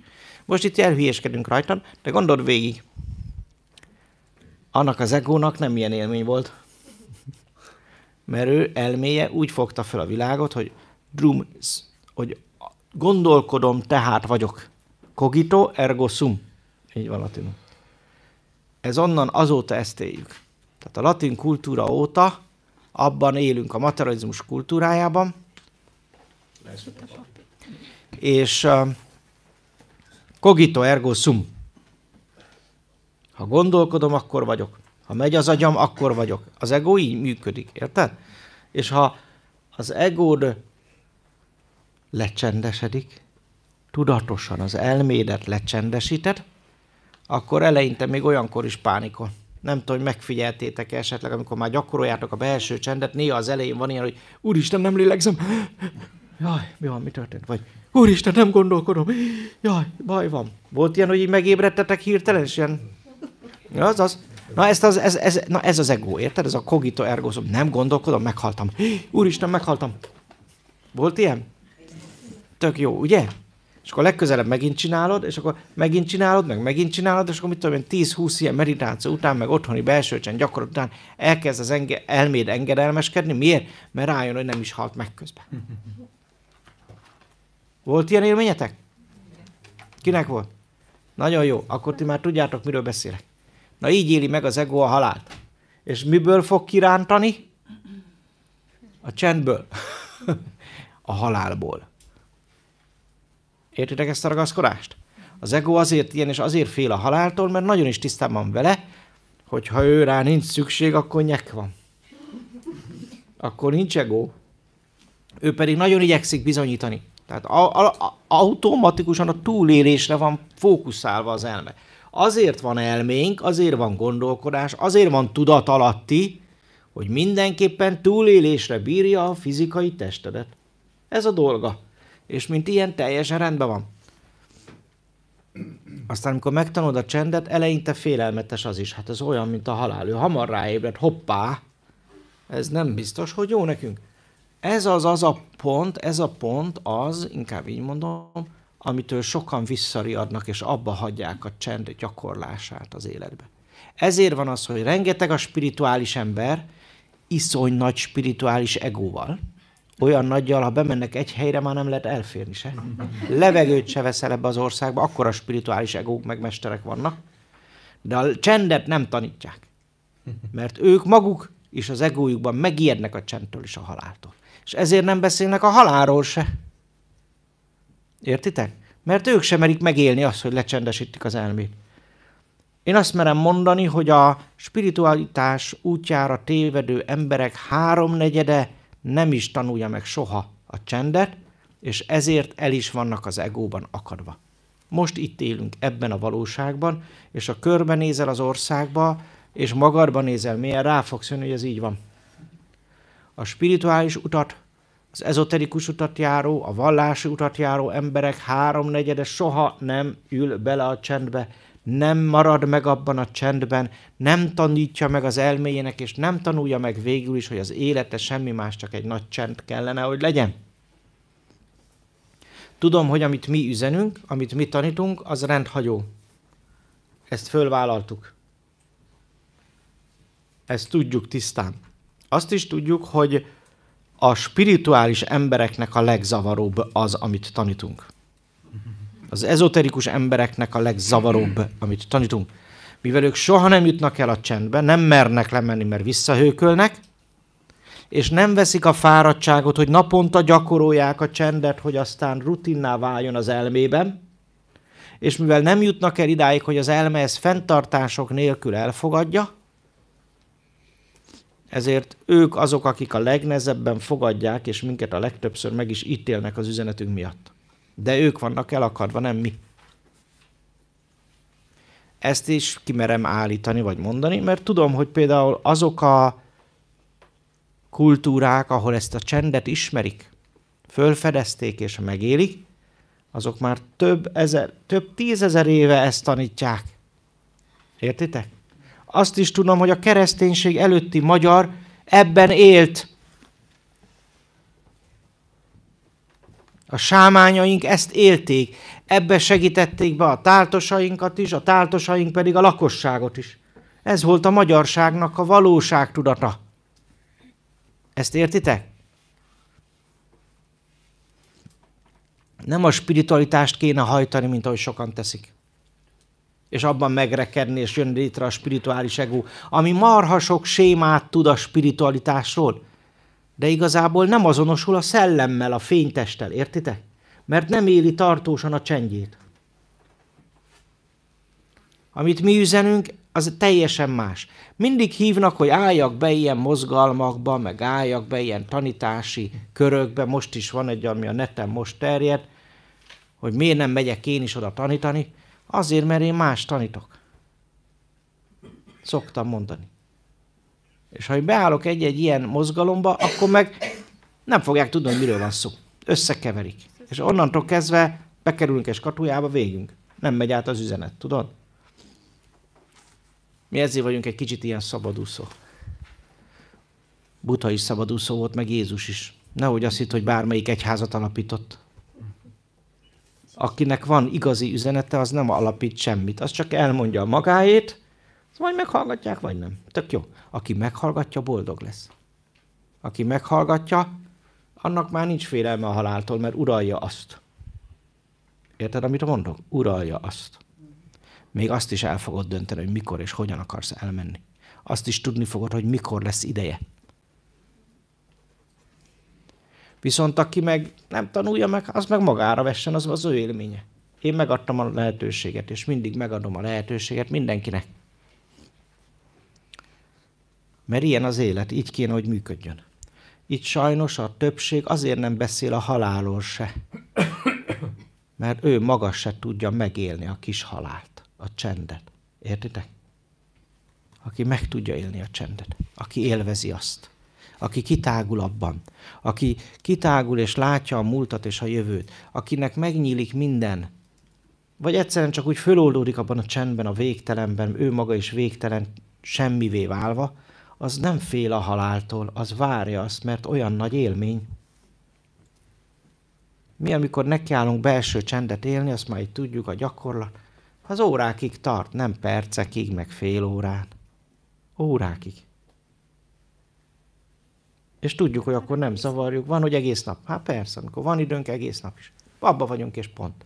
És sokszor csak kifekszünk, úgy megéljük, hogy teljesen feloldódva. És jól esik úgy lenni. És azt így tiszteletbe tartjuk. Jó, neki ma ilyen napja van, hajrá! Erre van szüksége. Ezt élvezi most.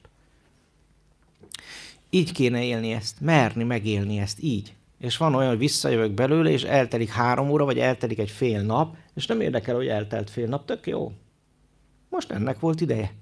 Mi általában úgy osztjuk be a szabad napjainkat is, hogy a délelőtt erről szól. Ugyanúgy fölkelünk, csak utána élvezzük.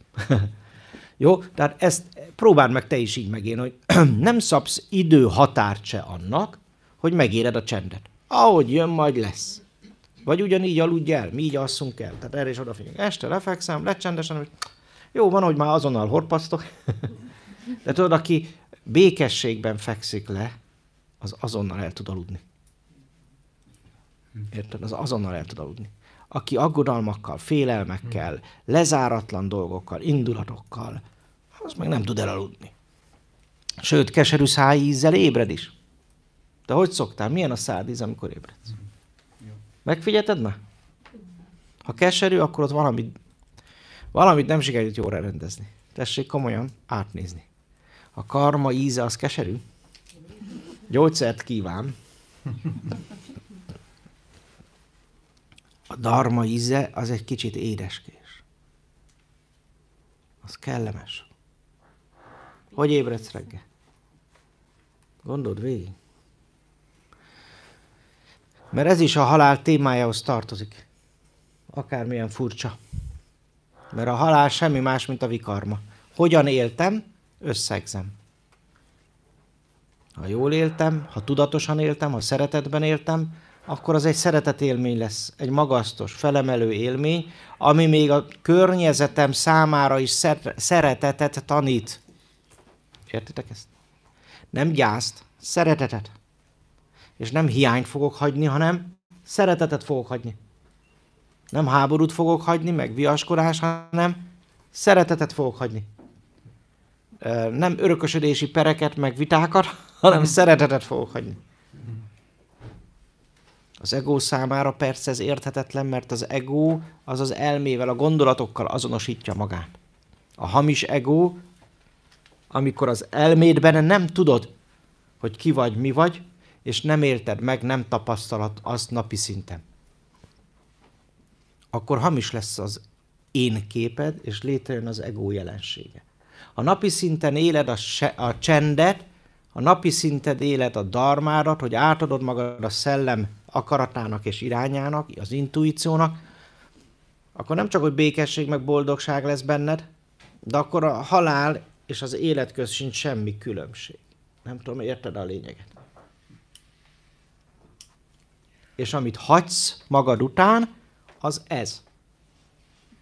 És érdekes módon a család nem sírni, ríni fog, hanem megemlékezni, hogy milyen szeretet volt benned. Hogy tudtál szeretni? Voltam már ilyen temetésen, meg utána halotti torom, ahol nem a siratás ment, érted? Hanem az, hogy mit is tanultunk tőle. Hogy milyen ember volt, micsoda ember volt, érted? Régebben erről beszéltek. Ez fontos dolog. Majd fogunk erről beszélni, hogy a gyászt hogy kéne tudatosan megélni. Székelyföldön még elég jól tudják ráadásul, mert ugye ő székely leány. Vagy azt, hogy most már. De ami a lényeg, nincs különbség a szellem szempontjából élet és halál között, annyi, hogy letudtunk egy napot. Ugyanannyi, mint ahogy leraktad a ruháidat, bebújtál az ágyikóba, hogy alszol egy jót. Köszönöm szépen, ez egy jó nap volt. Az ego szempontjából viszont óriási, mert ő neki ez a vég. És amikor vég van, akkor vég van. és mivel ő ezzel azonosul, ahogy gondolkodik, azzal fog azonosulni, amilyen sémarendszerrel gondolkodott, amilyen világnézetet fölépített, amilyen hitrendszerrel rendelkezik, amilyen tudással, amit az agyába beprogramozott a külvilág, az szerint fogja az egész folyamatot felfogni, általában félelemmel, mert ha nyugaton neveltettél, akkor félsz a haláltól. Ha hindunak neveltek, vagy sziknek neveltek, vagy mit tudom én, valamilyen más kereti, mert azért keleten sok olyan hitrendszer van, ami nem fél, sőt, egész életben a halálra készül, a csendet gyakorolja, és így tovább, például egy zen vagy egy buddhizmus is. Ha abban nevelkedtél, akkor nem fogsz félni a haláltól. De figyelj, mondok neked valamit. Ha nem ebben nevelkedtél, és félelem van benned a haláltól, utána hiába mész el buddhistának, vagy hiába mész el zent tanulni, vagy hiába mész el hindunak, fogsz félni a haláltól. Csak lesz benned itt az elmédben egy csomó új séma, ami már nem fél a haláltól, azt mondogatja legalábbis. Értitek ezt a dolgot? Ha a belső csendedre nem éled aktívan napi szinten, akkor viszont megmarad a félelem, megmaradnak a sémák, amit gyerekkorban tanultál, és utána hiába voltál buddhista. Megmarad a félelem. Nagyobb és szennyesebb mágiákat nem láttam, mint a buddhizmusban. Jól hallod? Még a keresztények sem, meg az ilyen misztikusok Európában nem tudnak olyan mágiákat, mint a buddhista mágusok. Mert az is csak a polaritásban él. Értitek, amit mondok? Igen. Jó, a buddhizmusnak van egy ága, a zen. Ezt főleg Japánban gyakorolják, meg azért Kínában, meg keleten sok helyen. A zen az tovább lépett, az tisztán a csendnek él, és akkor ennyi. Mert elmondják, hogy a halál a csend. És a csenddel fölkészített magad a halálra, és akkor föloldódik a félelem. Aki ebben nevelkedett föl gyerekként, és zen buddhista marad, az minden további nélkül jól meg fogja élni a halált. Mert ismeri a csendet. De aki nem ebben nőtt föl, és utána lett buddhista vagy zen buddhista, annak azért ugyanúgy nehéz lesz a helyzet. Mert az elmében ott vannak azok a sémák. Arra hiába pakolsz már rá, az az alap. Érted? Tehát ha megcsinálok egy várfalat alapnak, abból akárhogy fogom a tetőt, meg a tetejét megcsinálni, abból látszik, hogy az várnak készült, nem háznak mondjuk, vagy nem ipari telepnek. Értitek? Jó? Vagy ha egy házat alapjait megcsinálom, arra hiába építek utána a templomot, az maximum csak beomlik, jelezve, hogy ez nem annak készült. Értitek ezt a mechanizmust? Nagyon fontos, hogy az alap sémáinkon túl legyünk, ami nem egy könnyű dolog, de meg lehet csinálni. Ki lehet ezeket oldani, és akármilyen furcsa, amikor ezeket kioldjuk, azt mindig a belső csendben tudjuk kioldani, magyarul az elme teljes csendjében. Jó, erre is vannak módszerek, ez a gyakorlati része persze, de így is föl lehet készülni a halálra. És ezt fogjuk csinálni majd, amikor délután lecsendesedünk, és abban végigélünk majd egy meditációt. Te magad is meg fogod élni, hogy az a meditáció egészen más, mint egy sima meditáció. Mert amikor a belső csendedből indulsz el, és mélyülsz el egy meditációba, az egész más megélés, sokkal valósághűbb lesz. Jó, ezt majd tapasztalni fogjátok. Ami a lényeg, igen, a csendet azért kell gyakorolni, mert a napi szinten gyakorolt csend oldja ki a korábbi sémarendszer energetikáját. Ezeket mátrixoknak hívjuk.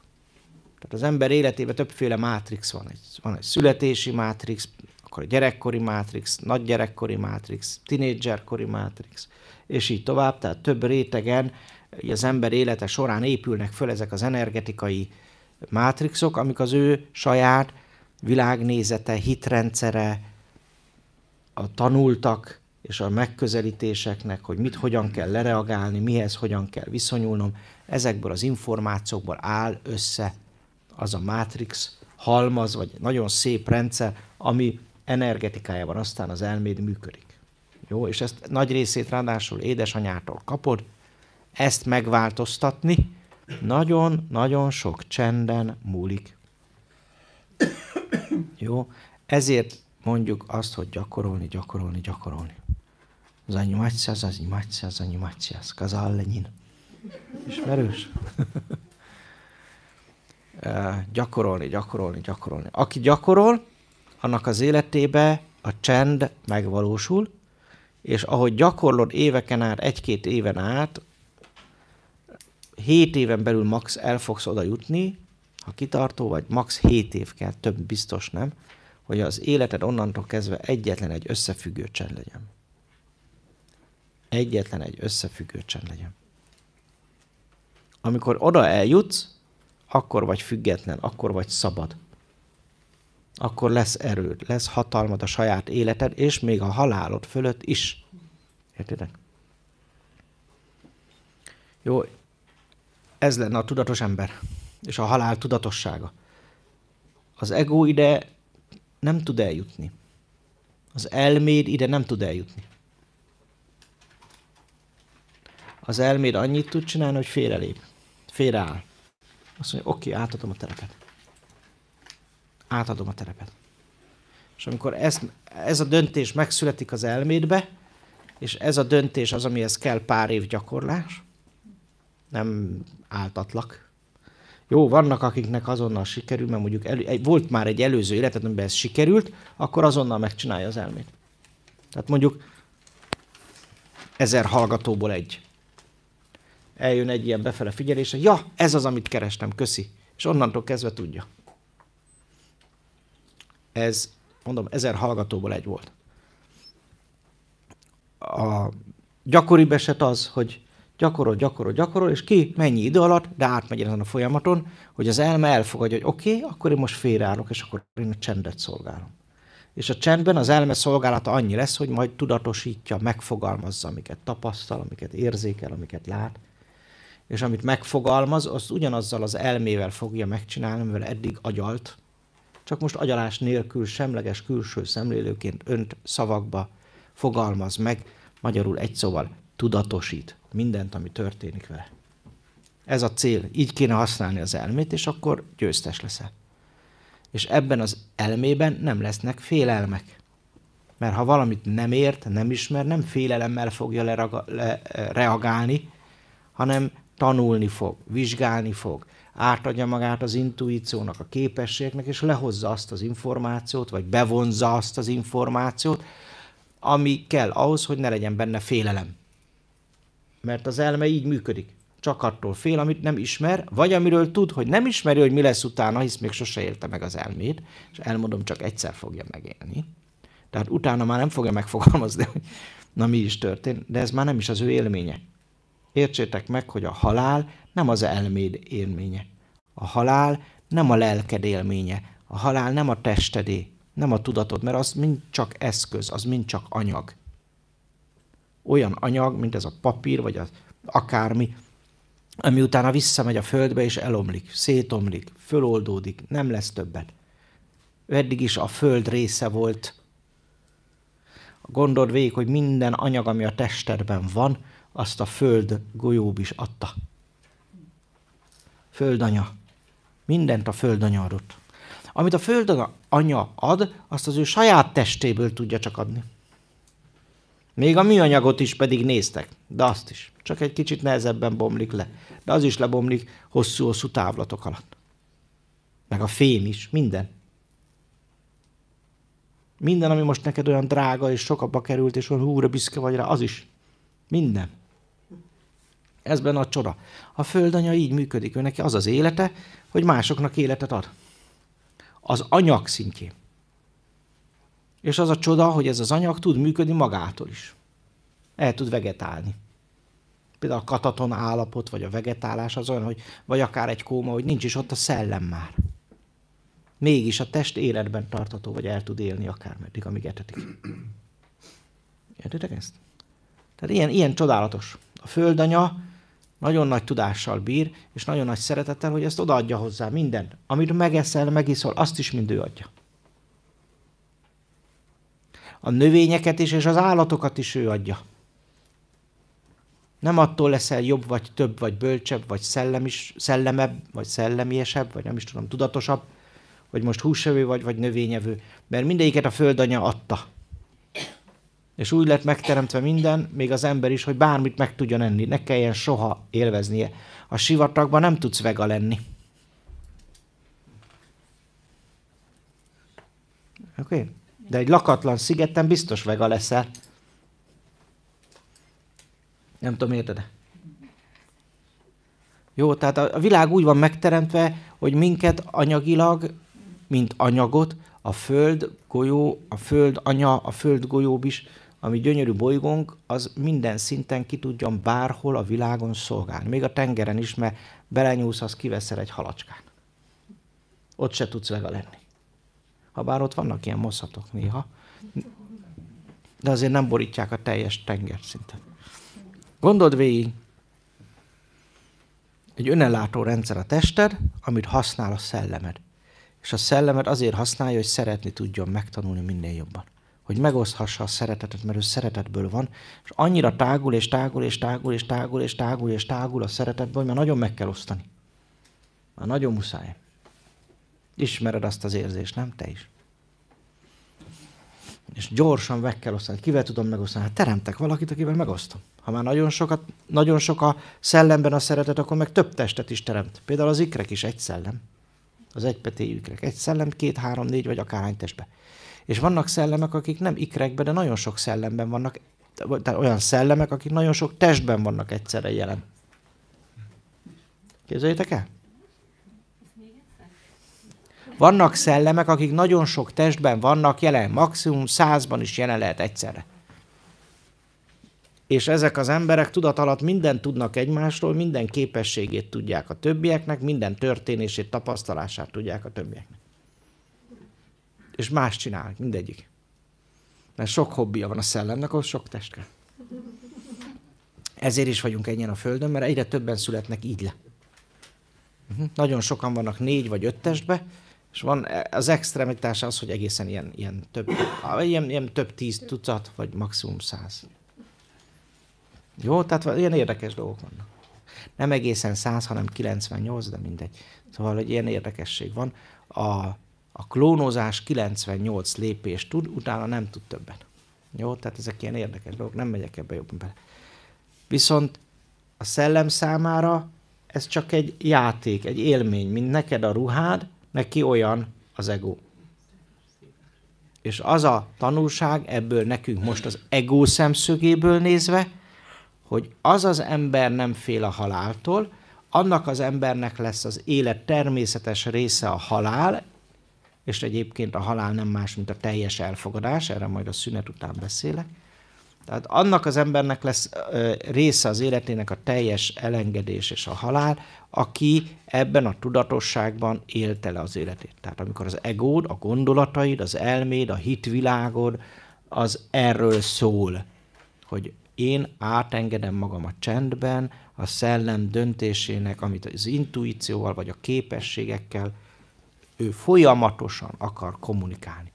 Kommunikálja ő ezt a vágyaiddal, a kíváncsisággal is, a véletlenekkel is, tehát nagyon sok mindennel üzen neked a szellem, hogy milyen irányba haladj, csak épp engedj neki. Na most, aki így él, az a szellem által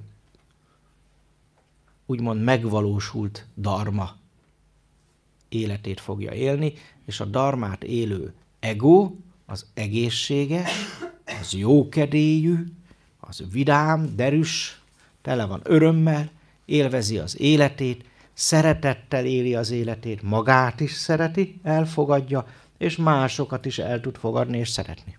Mindenkit, kivétel nélkül. Mindenkit. Mindenkit. Megvan? Nem csak egy-egy embert, mindenkit. El tudod képzelni, hogy mindenkit ugyanúgy szeres? A homeless-t is, mint a bárki mást? Na tessék megtanulni elképzelni, mert a szeretet az ilyen. És nem valamiért szeretek valakit, figyelj, nem valamiért szeretek valakit, hanem csak szeretem, mert ilyen vagyok. Mert nem tudok más csinálni, mint szeretni. És persze, hogy mi is mindenkit szívesen végigölelgetnénk. Még ha nem is mindig szoktunk, mert sokan vagytok, és akkor egész nap csak ölelkezni kéne. Mert milyen egy ölelés? Félvárról megy? Vagy csak úgy immelámmal? Vagy egy pillanat, azt menjél tovább? Jól eltartom magamtól, biztos, ami biztos. Az ölelés az olyan, hogy megadod a módját. Nekem egy ölelés az jó pár perc. Szív a szívvel. A két kéz ott a másik oldalon. Zárjuk a kört. átadjuk magunkat. És megvalósul benne az erő. Mindened bizsereg tőle. Gyógyulsz közben. Fölemelődsz, vigasztalódsz, oldódsz. Érted? Ez az ölelés. És akkor ott van az a nagy szeretet, én meg sokszor bele is sírom magam. Mert az mindig nagyon meghat. Hadd mondjak egy példát, most voltam hétvégén Kutason, ahol felnőttem, rokonoknál, és így megöleltem, olyan sírás lett a vége, hogy hihetetlen. Akkor sikerült. Azt mondta, hogy mi volt ez? Mondom, Akkor sikerült. Beleengedte magát, befogadott. A szeretet az azzal kezdődik, hogy elfogadom, beengedem a másikat. Azzal kezdődik. Nem az, hogy én majd megmondom neki, hogy mi a jó, meg dirigálom az életét. Nem az a szeretet. Meg megoldom az életét, meg leoltom, meg egyebek, hogy mit csináljon, meg mit ne. Nem ez a szeretet. Szeretet az, hogy szavak nélkül beengedem őt, olyannak fogadom el, és úgy, ahogy van. Azzal, amit tud. Azzal, amit elért. Azzal, amilyen tudatos. Hát azt fogadom el, hogy ő ilyen. És így tudom szeretni, és amikor megölelem, akkor beengedem a lényét. Érzem a lényét, ami nem az egója, figyelj, több annál. Messze több annál.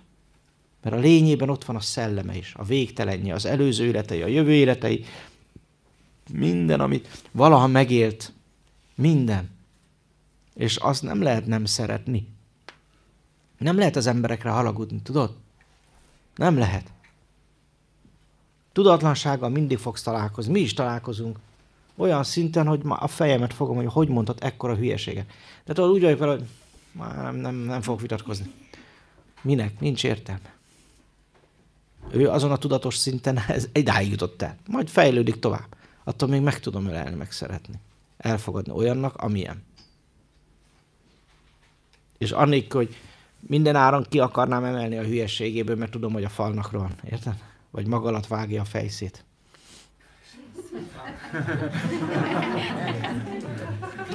Elfogadom így is, ahogy van. És meg tudom ölelni. És ez egyébként a legnehezebb a családtagokkal. De ha már a családtagokkal meg tudod élni, akkor már megérkeztél. Akkor már tudsz valamit. És tudod, amikor így megölelsz valakit szeretettel, akkor abban ott lesz az erő, a bizsergés. És amikor megjön az erő, az kiold mindent, ami útban van a szeretetnek. Értitek ezt a csodát? És amikor az kioldja, mert beengedted, akkor egyé váltak, azt fogod érezni, hogy egyek vagytok, és minden csupa bizsergés, és olyan szeretet jön oda, ami gyógyít, ami old. És amikor van benne oldás, gyógyítás, amikor oldunk, az gyógyítás is. Amikor oldunk, az a karmákat is kioldja. Amikor oldunk, akkor az a félelmeket feloldja. Amikor oldunk, az a bánatokat, a bosszúságokat, a haragokat feloldja, a meg nem bocsátásokat feloldja. Nagyon fontos, az ölelésbe óriási erő tud felszabadulni, szeretet, és gyógyító erő. Ez az oldás. És ilyenkor van, hogy jön a sírás. Van, hogy jön. És az a jó, ha van. Jézusról is leírták, hogy amikor meglátta a betegek, ment gyógyítani. Tehát gyógyítani ment eleve. Tehát tudta, hogy mire készül, és odaért a betegekhez, akkor elsírta magát. De azért, mert ez az erő, és ez a szeretet benne felszabadult. És azt hidd el, hogy nincs ember, aki ne bírná ki könnyes szemmel. Azt csak is úgy lehet megélni. És akkor utána meg csak mondta neki, hogy na gyertek, keljetek föl, azt menjünk dolgunkra. Mert felszabadult ez az erő. Értem? Na ez van az ölelésben. És én nem szeretek úgy ölelkezni, hogy nem adjuk meg a módját. Na most, ha most elkezdenénk, akkor estigbe is fejezhetjük. Hányan vagytok? Na ezért mondtuk itt először is, kiakadtak ránk, hogy mi nem ölelkezünk. Mondom, ez nem igaz, mert szeretünk ölelni. Úgyhogy, ha meg tudjuk adni a módját. Megengedsz egy kérdést, a családomban van olyan ember, akik nem engedi magát megölelni. Vannak. Ilyen engedélyem ölelném, egyszerűen Vannak. tudom, olyan szituáció, mit lett az olyan ember? Elfogadni és szeretni ennek ellenére. Nekem volt olyan tanítványom, meg munkatársam, aki egyébként tanfolyamokat szervezett később, haldokló betegként találkoztam vele, rendbe raktam, 2 év volt, mire meg lehetett ölelni. És amikor ő nem olyan volt, hogy ő nem ölelkezett senki. És amikor, nem is tudom, hogy 2 és fél év után először megöleltük egymást, beengedett, akkor ott sírt és meggyógyult. Érted? Tehát mindenből meggyógyult. És akkor azóta is ezt az utat járja, és 8 évig szervezett nekem tanfolyamokat után. Jó? Tehát az ölelés az egy nagyon nagy dolog valaki részéről. A tudatos ölelés még nagyobb. Az emberek többség, aki ölelget, azért ölelget, mert energiához szeretne jutni. A te energiádhoz, vagy erődhöz, bármit. Azért ölelget. Azért akar közeledbe lenni. Aki lezár, az igazából nem előled zár le, hanem a szeretet energiákkal nem tud mit kezdeni. Tehát ő neki nagy baj van, mert ő nem szereti magát, és azért minden olyan jelenséget, ami szeretettel járna, vagy szeretet fölszabadulásával járna, attól elfut. Volt nekem is ilyen ember, tanítványom volt, sőt munkatársunk, nem mert ölelgetni. És amikor egyszer elkaptam és megöleltem, összeomlott. Érted? Mert ő ilyen szinten inkább ellökte a szeretetet, minden szeretetet, mert arra épült az élete, mert nem szerették gyerekkorában és elutasították. Legalábbis ő ezt hitte. Ez benne a döbbenet. Ő csak ezt hitte, mert nagyon szerették. Nagyon nagy szeretet volt az édesanyjában is, mert 96 évesen eljött tanfolyamra. És mikor a végén megkérdeztük mindenkitől, hogy mi volt a legnagyobb élménye ezen a héten, akkor azt mondta, hogy ilyen szeretetet ő még sehol nem élt meg. Tehát volt ilyen is. Na most volt, mondom, ez az emberke, és sok ilyen van sajnos, aki elfut az öleléstől, és minden szeretettől elfut, mert ő azt tanulta meg, és az úgy él, hogy nem kell a szeretet, mert akkor az nem fogja a sebeket feltépni, nem fog emlékeztetni a tudatalattimba, hogy én mit nem kaptam meg, vagy mit akartam mindig, érted? Vagy volt, akit nagyon szeretett, és elvesztettem mondjuk. Korán, ha első 3 évben elvesztik a szülőket például, ahonnan megélték kiskorban a szeretetet, ott is utána előfordulhat később, de lehet, hogy még 5-6 éves volt, mikor elvesztette, de ugye az első évek után vagy alatt elvesztik a szülőket, vagy csak az egyik szülőt, akkor azzal a nemű emberekkel például ő nehezebben fog megélni, mert az lesz benne, hogy ha én most megnyílok, és elkezdem szeretni, őt is el fogom veszíteni, és az nekem rossz és fájdalmas, ezért inkább nem szeretek meg senkit. Tehát van ilyen is. Tehát nagyon sokféle ilyen trauma, sérülés van, ami befolyásolja azt, hogy be tudunk engedni. És itt, amit beengedünk, az a szeretet. A másik lénye, nem magunkat, érted? Az, aki magát nem tudja szeretni, vagy lezár valami trauma miatt a szeretettől, az nem szeret ölelni. Aztán, amikor megnyílik, elkezdi magát szeretni és elfogadni, akkor meg elkezd gyógyulni, oldódni, és persze elkezdi lassan ezeket a megnyilvánulásokat is engedni. Jó? Tehát ő feléjük türelemmel kell lennünk, és szeretettel. Hidd el, hogy a szeretetet úgy is érzi, úgyhogy lehet, hogy még el is menekül előled. Ilyen is volt, hogy nem kell tölegetni, annélkül sem menekült. Tehát vannak ilyenek, jó? Van egy olyan pszichológiai problémakör, amit szoktak úgy is emlegetni, hogy elvetettség. Amikor saját magát veti el az embert, hogy ő nem érdemes a szeretetre, nem méltó a szeretetre, őt nem lehet szeretni, ilyeneket gondolnak. És az ilyen emberek nem szeretnek semmiféle ilyen megnyilvánulást. Tehát ők menekülnek előle. Tudatosan. Jó, tehát vannak ilyen dolgok, ezt el kell őket fogadni.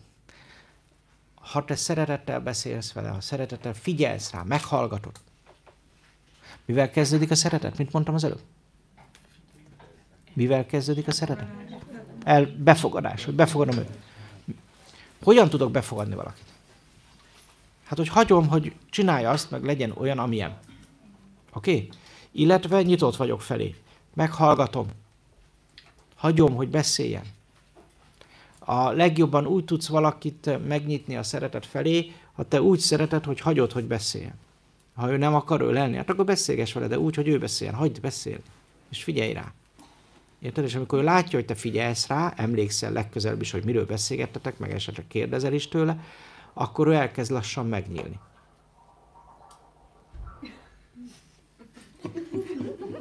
Valami megnyíl. Van itt valami. Jó? Ez így megvan. Aki tud elfogadni, annak a halála barátja lesz. Aki tud elengedni, az meg tudatosan fog elmenni. És ki az, aki benned tud elengedni és elfogadni? A szellemed, a fénylényed, aki a teremtője az egódnak. De az egód ezt ugyanúgy meg tudja tanulni, érted? És az egó megközelítése, helyes megközelítése, a fölkészítése a halálra az lenne, hogy ezt az egóban is megtanuljuk. Egyrészt az elméddel, hogy ezt megértse, hogy miért így működik, és miért így van. Másrészt pedig a hogyanját is tudja az elmét, hogy hogyan kell erre ráhangolódni, megélni, és igen, meg kell tanítani az elmét a csendre, hogy az nem félelmetes, az nem ugyanaz, mint a halál, eleve a halál nem a vég, és amikor ezt az elméd megtanulja, hogy ő neki mi a helye, érted?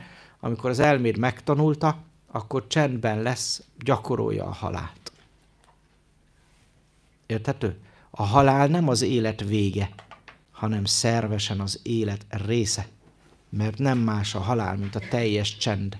Az egóból való teljes csend, amikor már nem csak az elmédet csendesíted le, a lelkedet és a testedet is lecsendesíted végleg. Jó? Ez az az állapot, a nagyon mély téta állapot, amikor azt éled meg tudatosan egy mély meditációban, hogy nincs semmi, nem érzel semmit. Kikapcsol gyakorlatilag a nagy agy. Csak a kis agy működik tovább. De nem érzed a testedet, nincs testtudat. Nem érzed azt se, hogy min ülsz vagy fekszel. Nem érzel semmit, föloldódik a környezet és a külvilág, nem is hallod azt. Sőt, a végén azt fogod érezni, hogy te magad is a megfigyelő. Teljesen föloldódsz. Anyagtalanul, végtelenül kitágulsz egy végtelen ürességben, és ebben az űrben te magad is az űrré válsz, miközben ezt az egészet kívülről szemléled. És ez egy nagyon magasztos, nagyon teljes, nagyon-nagyon gyönyörű élmény, egy nagyon nagy boldogsággal, békességgel, csenddel teli élmény. Egy végtelenül gyönyörű élmény. Ez a teljes belső csend. És amikor ezt megéled, vagy egy órán keresztül, akkor úgy jössz ebből vissza, hogy minden betegséged meggyógyul, és minden blokkot kioldódik, minden traumára eltűnik. A rákból is azonnal gyógyultan jössz ki, vagy bármiből. Ez egy olyan állapot. Ez jó, meg kell tartani egy 3-4 órát, de működik. Rengeteg ilyen tapasztalat van, csak kevés ember, aki ezt meg tudja élni. De erre buzdítalak titeket hosszú távon, hogy ezt próbáljátok belőni célként. Mert ha egyszer megéled, onnantól kezdve már nem kell lecsendesedni, nem kell órákat tölteni azzal, hogy jaj, mikor lesz már csönd, hanem egyszerűen csak ennyi. És csönd van. És azonnal bent vagy az erőbe. Bizsereg mindened. És nincs lehetetlen. Onnan nincs lehetetlen. Mert te magad is a teremtőd. Maga a teremtés leszel. Jó? Tehát ez a cél. Ez a csoda. Ez, amit megértettek a guruk, vagy megértettek a mesterek. Na, nem mindegyik, de azok, akik tényleg valósak voltak, és a valóságot oktatták, vagy tanították. Nekem volt egy élethelyzetem, amikor muszáj volt tennem valamit, rendbe rakni magamat, és akkor elvonultam pár hétre, és megéltem ezt. Megéltem Indiába is ezt, amikor kint voltam, megéltem egy másik tanítónál is, amikor itt voltam Európában, többeknél is ezt. Akik tényleg úgy tudták, hogy mifán terem a tudatosság, ezt mind előírták feladatként, hogy ide el kell jutni. És néhány évente érdemes megélni. Azt szokták mondani, hogy legalább 7 évente érdemes megélned ezt. Amúgy pedig a csoda ebben az, hogy ha ezt megélted, onnan lecsendesedni egy pillanat műve csupán. És amikor ezt megtanulja az elméd, elfogadja, megélte már ezt az élményt, és túlélte, ezben a pillanatban túlélte az elméd is, akkor onnantól kezdve olyan készséges lesz erre, hogy csak na. Ez lesz neki a természet. Most a krízis, akkor nem az a természetes, hogy bepánikolunk. Az a természetes, hogy lecsendesedünk. És már is jön, na, mit mond az intuíció? Beengedjük a csendbe, bejön. Ott lesz. Mi ez, ha nem halál? Ez a cél, hogy holnap ezt egy meditációban megélt. Akár végignézel egy halált, végignézel még több halált, és szépen a temetésedet, és akkor azt fogja mondani szépen az egészben az elméd, az ott se lesz, de mégis ott leszel, mint tanú. És akkor megélted, meg fogod érteni, hogy a szellemed az életed során végig csak a tanú volt. A tanú, a csendes. És ő neki mindig csend volt. És ő mindig csak a tanú volt. Csak az elmédben van zaj, meg hangoskodás, meg para, meg mindenféle egyéb. Az, aki lényegében te vagy, az mindig csak a tanú. A tanú. És amikor a tanú találkozik az elmével, akkor az elme megfogalmazza, hogy mi a teendő, mit sug a tanú, És rá fogsz jönni, hogy az élet az a csendről szól.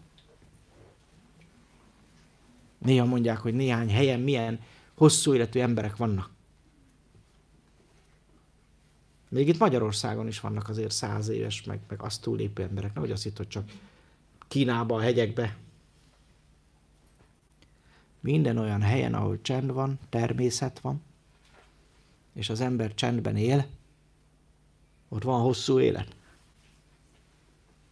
Ahol pörgés van, ahol harc van, küzdelem van, ott nincs élet. Ott csak szenvedés van. Küzdelem, ego. Értitek? Úgyhogy ezt kívánom nektek is, mert ez lenne a halál tudatossága, hogy így élünk.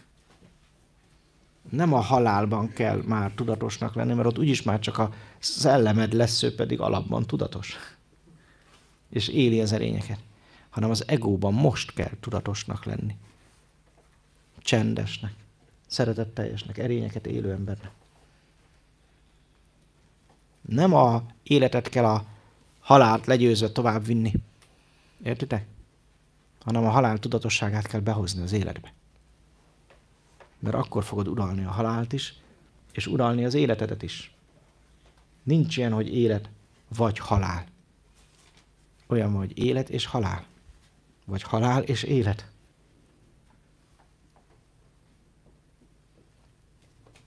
A halál tudatossága pont az, hogy hogyan élek.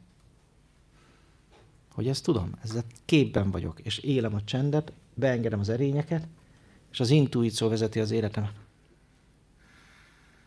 Ezt jelenti a halál tudatossága. Ahhoz, hogy ezt még könnyebben megélhessd, egy csomó dolgot el fogunk majd mondani a halál folyamatáról. Jó? Előtte, alatta, utána, mi történik? Mi történik az ego, és mi történik a szellem szemszögéből. Jó? Szünet után megígérem, hogy erről is sokat fogunk beszélni, meg még holnap is, csak azért, hogy az is összeálljon, tehát az elméd is teljesen benne legyen a buliba. De addig is kérlek, azt emészd meg, hogy a halál nem az élettől eltérő, hanem annak része. Az élet pedig nem a haláltól eltérő vagy különlévő valami, hanem a halál része. A kettő egy és ugyanaz. És mindaz, amit megélünk, azt mindig a szellem tudatosságából kellene vizsgálni és élni, mert te nem az egód vagy. Meg kell tanítani az elmének, hogy hol a helye. Ez olyan, hogy a bugyicse a fejedre húzod. Az oknit meg nem a kezeidre vagy a füledre. Nem tudom, megfigyelted ezt. Érted? Tudod, hogy minek mi a helye. A szellem is tudja, hogy minek hol a helye, és azt szerint használja az egót. Az elmédnek is megvan a helye, a lelkednek is, a reakcióidnak is. Tehát az egóban is mindennek megvan a maga helye. És ha ezt így használjuk, vagyis tudatosan használjuk az egót, akkor te a külső szemlélővel fogsz azonosulni, a tanúval. Akkor az egész életednek csak a tanúja. Figyeled, nem megélője. Tanúja. Teremtője és tanúja. És erre kell majd ráébrednünk, hogy mi a tanúk vagyunk. Az ego pedig megél valamit, tapasztal valamit, amit elmond, megfogalmaz, tudatosít. Ez a lényeg. Attól, hogy tapasztal valamit a bugyid, meg az oknid, meg a nem tudom micsodát, de nem leszel se a bugyid, se az oknid. És tudod, hogy megnek mi a helye. Nem a füledre húzod, vagy a fejedre. Érthető ez így? Bonyolult? Nem. Volt benne új? Nem. Azt a választ várom, hogy dehogy. Igazából nem volt benne. Egy spirituális embernek ebben még semmi új nem kell, hogy legyen. Maximum az történt eddig, hogy nem éltük meg. Értitek? Hogy nem jutottunk el oda, hogy a csendet éljük. Ez az, ami hiányzik ebből a társadalomból. Főleg a nagyvárosokban. Mondjuk a kint vagy természetben, csendes környezetben, ott egy kicsit könnyebb megélni a csendet, szó se róla. Tehát mi is ezért például a gyakorlati szemináriumokat mindig vidékre visszük, meg bent lakásos formába, ahol egyébként semmit nem csinálunk, csak napokig csendben vagyunk, meg meditálunk sokat. Pont azért, mert könnyebb csendesedni. De aki ezt megtanulta a lecsendesedést, uralja az elméjét, annak az embernek utána már a pláza is tökéletes, a halálmeditációhoz is. Ott a legjobb. Ott a legjobb a csendet megtapasztalni, mert amikor már tudod ezt, bemész bárhova, semmi nem zavar. Sőt, még élesebb lesz, mélyebb lesz a csended, mert hallod a külvilágot, és tudod, hogy a külvilágban megy a zaj, de ilyen tompa valamivá válik, és már nem zavar, mint amikor a strandon úgy félálomba vagy. Volt már ilyened? Na, egy kicsit olyan élmény, viszont benned meg tökéletes a csend, és akkor érzed, hogy micsoda mélysége van ennek a csendnek. Már jól összetudod a külvilág zajához hasonlítani, hogy még mélyebb az a csend, még csodálatosabb az a csend. Aki uralja az elméjét, az meg tudja őrizni a csendjét. Bármilyen környezetben. Bármilyen környezetben. Jó? És a csendben mindig ott van az intuíció. Mindig ott van a szellemed. Vár rád. Várja az egót. Várja az elmét, hogy odafigyeljen rá. Mert akkor tudja simogatni, gyógyítani, oldani az egót, tudja fölemelni, meg tudja mondani, hogy mik azok a feladatok, vagy nem is feladat, mert nem feladat, semmi nem feladat, a szellem nem feladatokat ad. Sokan így mondják, de nem feladatokat ad. Játékokat ad. Olyan játékokat, amit tudsz élvezni. Ami lelkesít, ami felemel. Már az ötlet, hogy hú, de jó, lejön egy intuíció, nem érzed úgy, hogy hú, föl vagy pözsegve azonnal. Szóval ez egy ilyen élmény. Amikor a helyeden vagy, és azt csinálod, amit a szellem mond, az nagyon feltölt. Az nagyon feltölt. Éjszaka is pörögsz. Már rád van szó, vagy aludni kell. Csak néha. Jó, tehát igazából ez az, amit meg kell tanulni, megélni, mert minden más tudtok a dolgokról egyébként. De ez hiányzott, hogy összekapcsoljuk a csendet, és megértsük, hogy a halál az nem más, mint a csend. Az a csend, amikor már nem csak az elménk van csendben, hanem minden feloldódik benne. És amikor eljön az ideje, akkor ez a feladat. Ez a játék. És akkor már, mivel csendben éltél, ez egy nagyon-nagyon várva várt játék lesz. Ez a jutalomjáték, tudod. És amikor ez a jutalomjáték megtörténik, akkor amit ott visszanézel, az a vikarma, az az elszámolás pillanat, az egy szeretetteljes, magasztos élményé válik. És nem lesz benned sose félelem. Se előtte, se közbe. És a környezeted is ezt fogja kapni. Ahogy elmész, ott nem a félelem, meg a kétségbeesés, meg az ijegység, meg a gyász fog uralmat venni és kiáradni, hanem a szeretet. A szeretet. És ezt kívánom nektek. Hogy ezt értsétek meg, és kezdjétek el úgy gyakorolni, hogy beépüljön az életetekbe, gyakorlattá váljon. És én azt remélem, hogy ez a magyar spirituális közösség, ezoterikus közösségek, és a többi, ezt fogják fel egyszer, ezt a csendet. És kezdjék el gyakorolni. Mert ennek az országnak ez lenne a hivatása, ez lenne a dharmája. Ezt megosztani a világba.